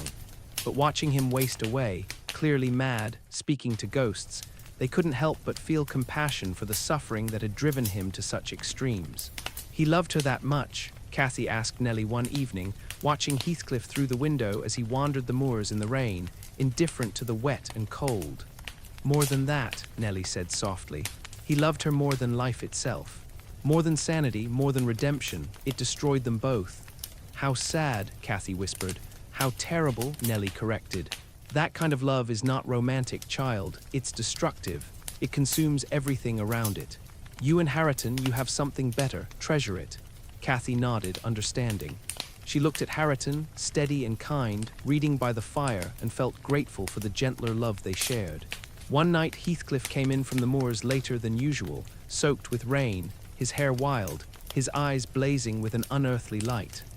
"I saw her," he told Nellie, gripping her arm with strength that surprised her given his weakened state. "I saw her, Nellie, on the moors. She was there, real as you are. She smiled at me. She beckoned me." "Sir, you're hallucinating. You need to rest, to eat." "I don't need anything except her," Heathcliff interrupted. "And I'm going to her soon, so soon, I can feel it. Death is close, and she's on the other side, waiting, finally, after all these years, finally." He released Nellie and went upstairs to Catherine's old room. Nellie heard him moving about, heard him speaking in low, intimate tones to someone who wasn't there. She shivered and said a prayer. The next morning, Heathcliff did not come down for breakfast. This was not unusual. He rarely ate any more. But there was a quality to the silence in the house that made Nellie uneasy. At noon, she went up to Catherine's old room to check on him. The door was slightly ajar. Nellie pushed it open and saw Heathcliff lying on the bed. Her first thought was that he was sleeping, but something about his stillness made her approach carefully. "Mr. Heathcliff," she called softly. No answer. She came closer and saw that his eyes were open, staring at the window. Rain still spattered the glass, running down in rivulets. Heathcliff's face wore a strange expression, something between intense joy and terrible fear. His lips were pulled back slightly, as if he'd been smiling or gasping. One hand was stretched out, reaching towards something. Nellie touched his hand. It was cold. Heathcliff was dead. He had died sometime in the night, lying on the bed in Catherine's room, reaching for her ghost. His eyes fixed on something beyond the window, beyond the moors, beyond the world of the living. Nellie stood there for a long moment, looking at the man who had caused so much suffering, who had been shaped by such terrible pain. In death, his face had relaxed slightly, the harsh lines eased. He looked younger, almost peaceful, almost. She closed his eyes, whispered a prayer, and went to tell Hareton and Cathy. They received the news with solemn quiet. No one pretended to grieve deeply.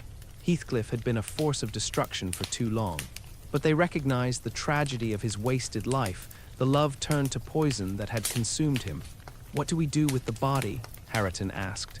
"He should be buried in the churchyard," Nellie said. "Despite everything, he deserves a Christian burial." But when they prepared Heathcliff for burial, they found instructions he'd written months earlier and left among his few possessions.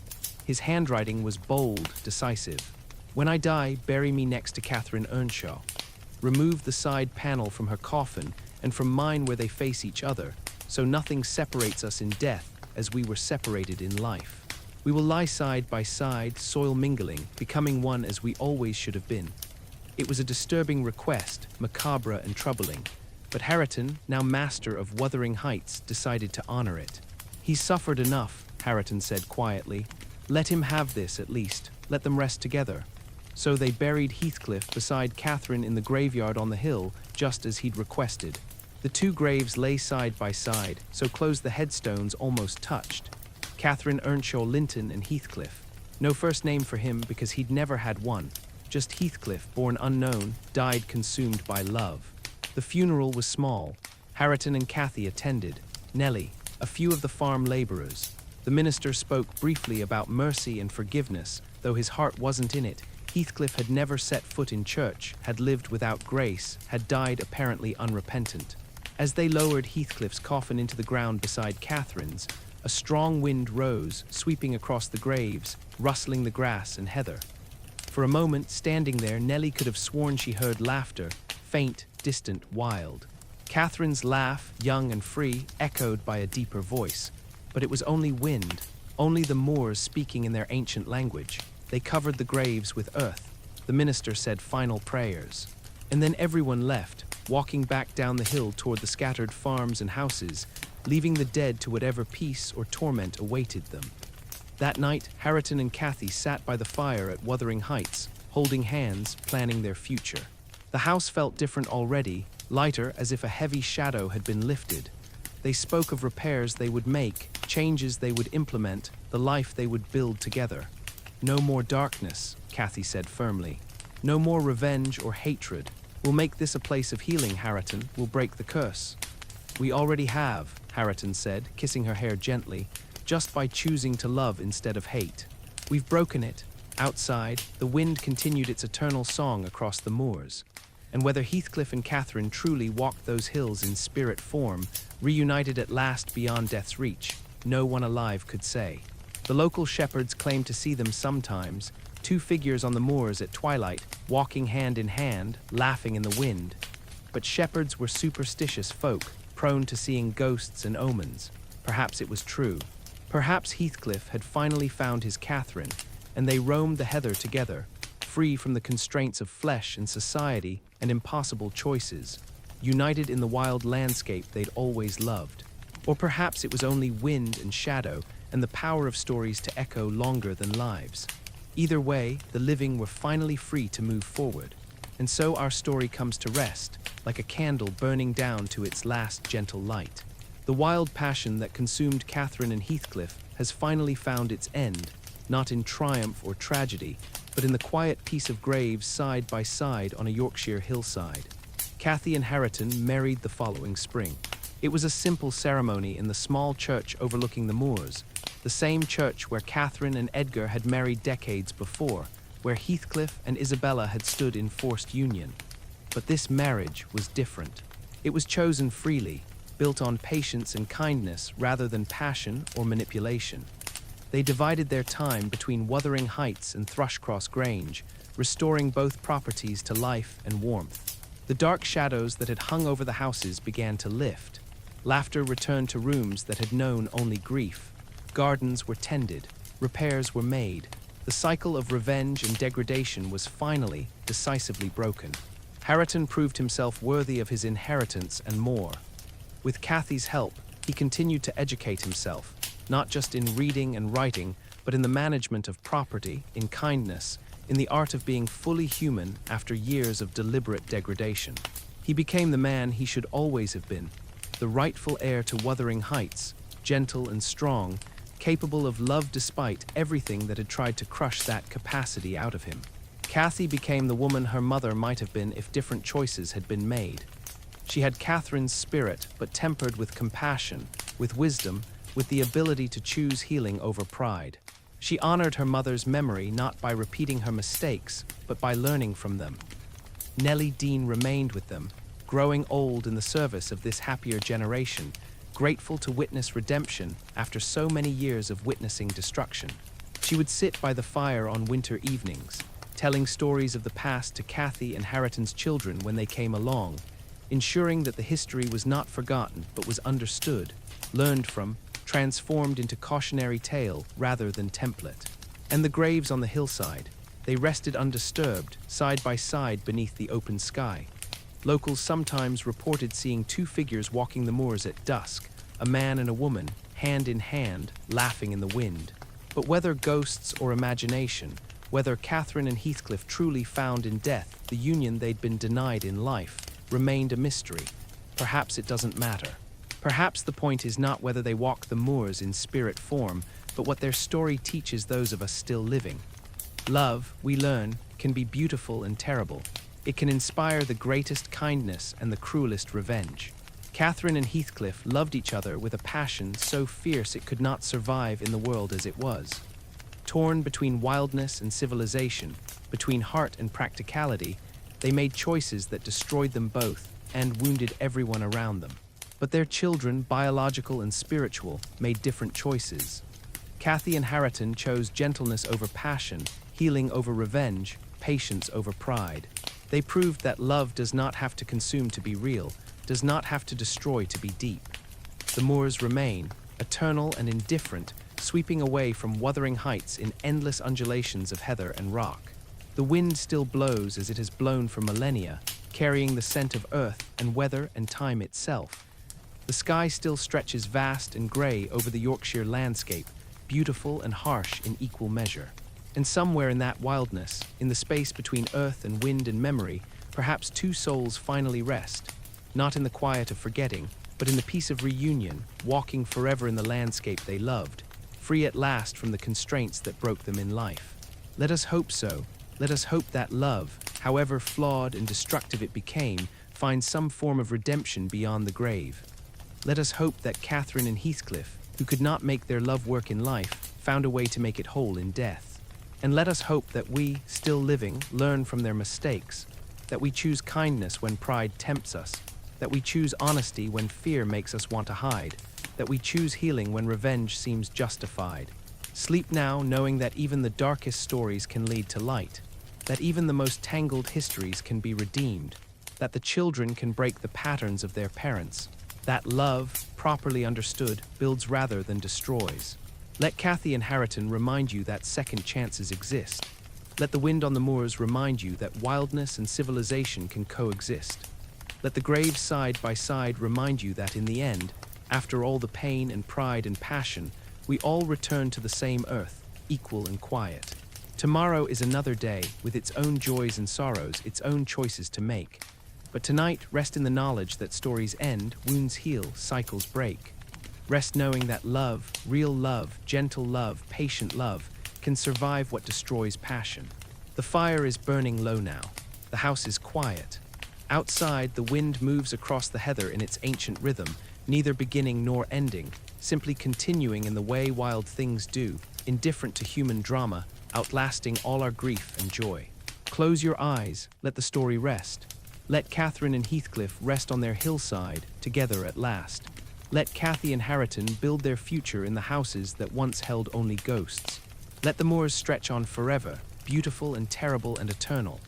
And let yourself drift into sleep, carried by the wind, cradled by the darkness, safe in the knowledge that morning will come, bringing with it the possibility of choosing better, loving wiser, living more fully than the generations that came before.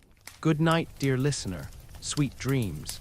May you rest as peacefully as Catherine and Heathcliff finally rest, as gently as the wind settles in the valleys, as completely as a story well told and fully heard.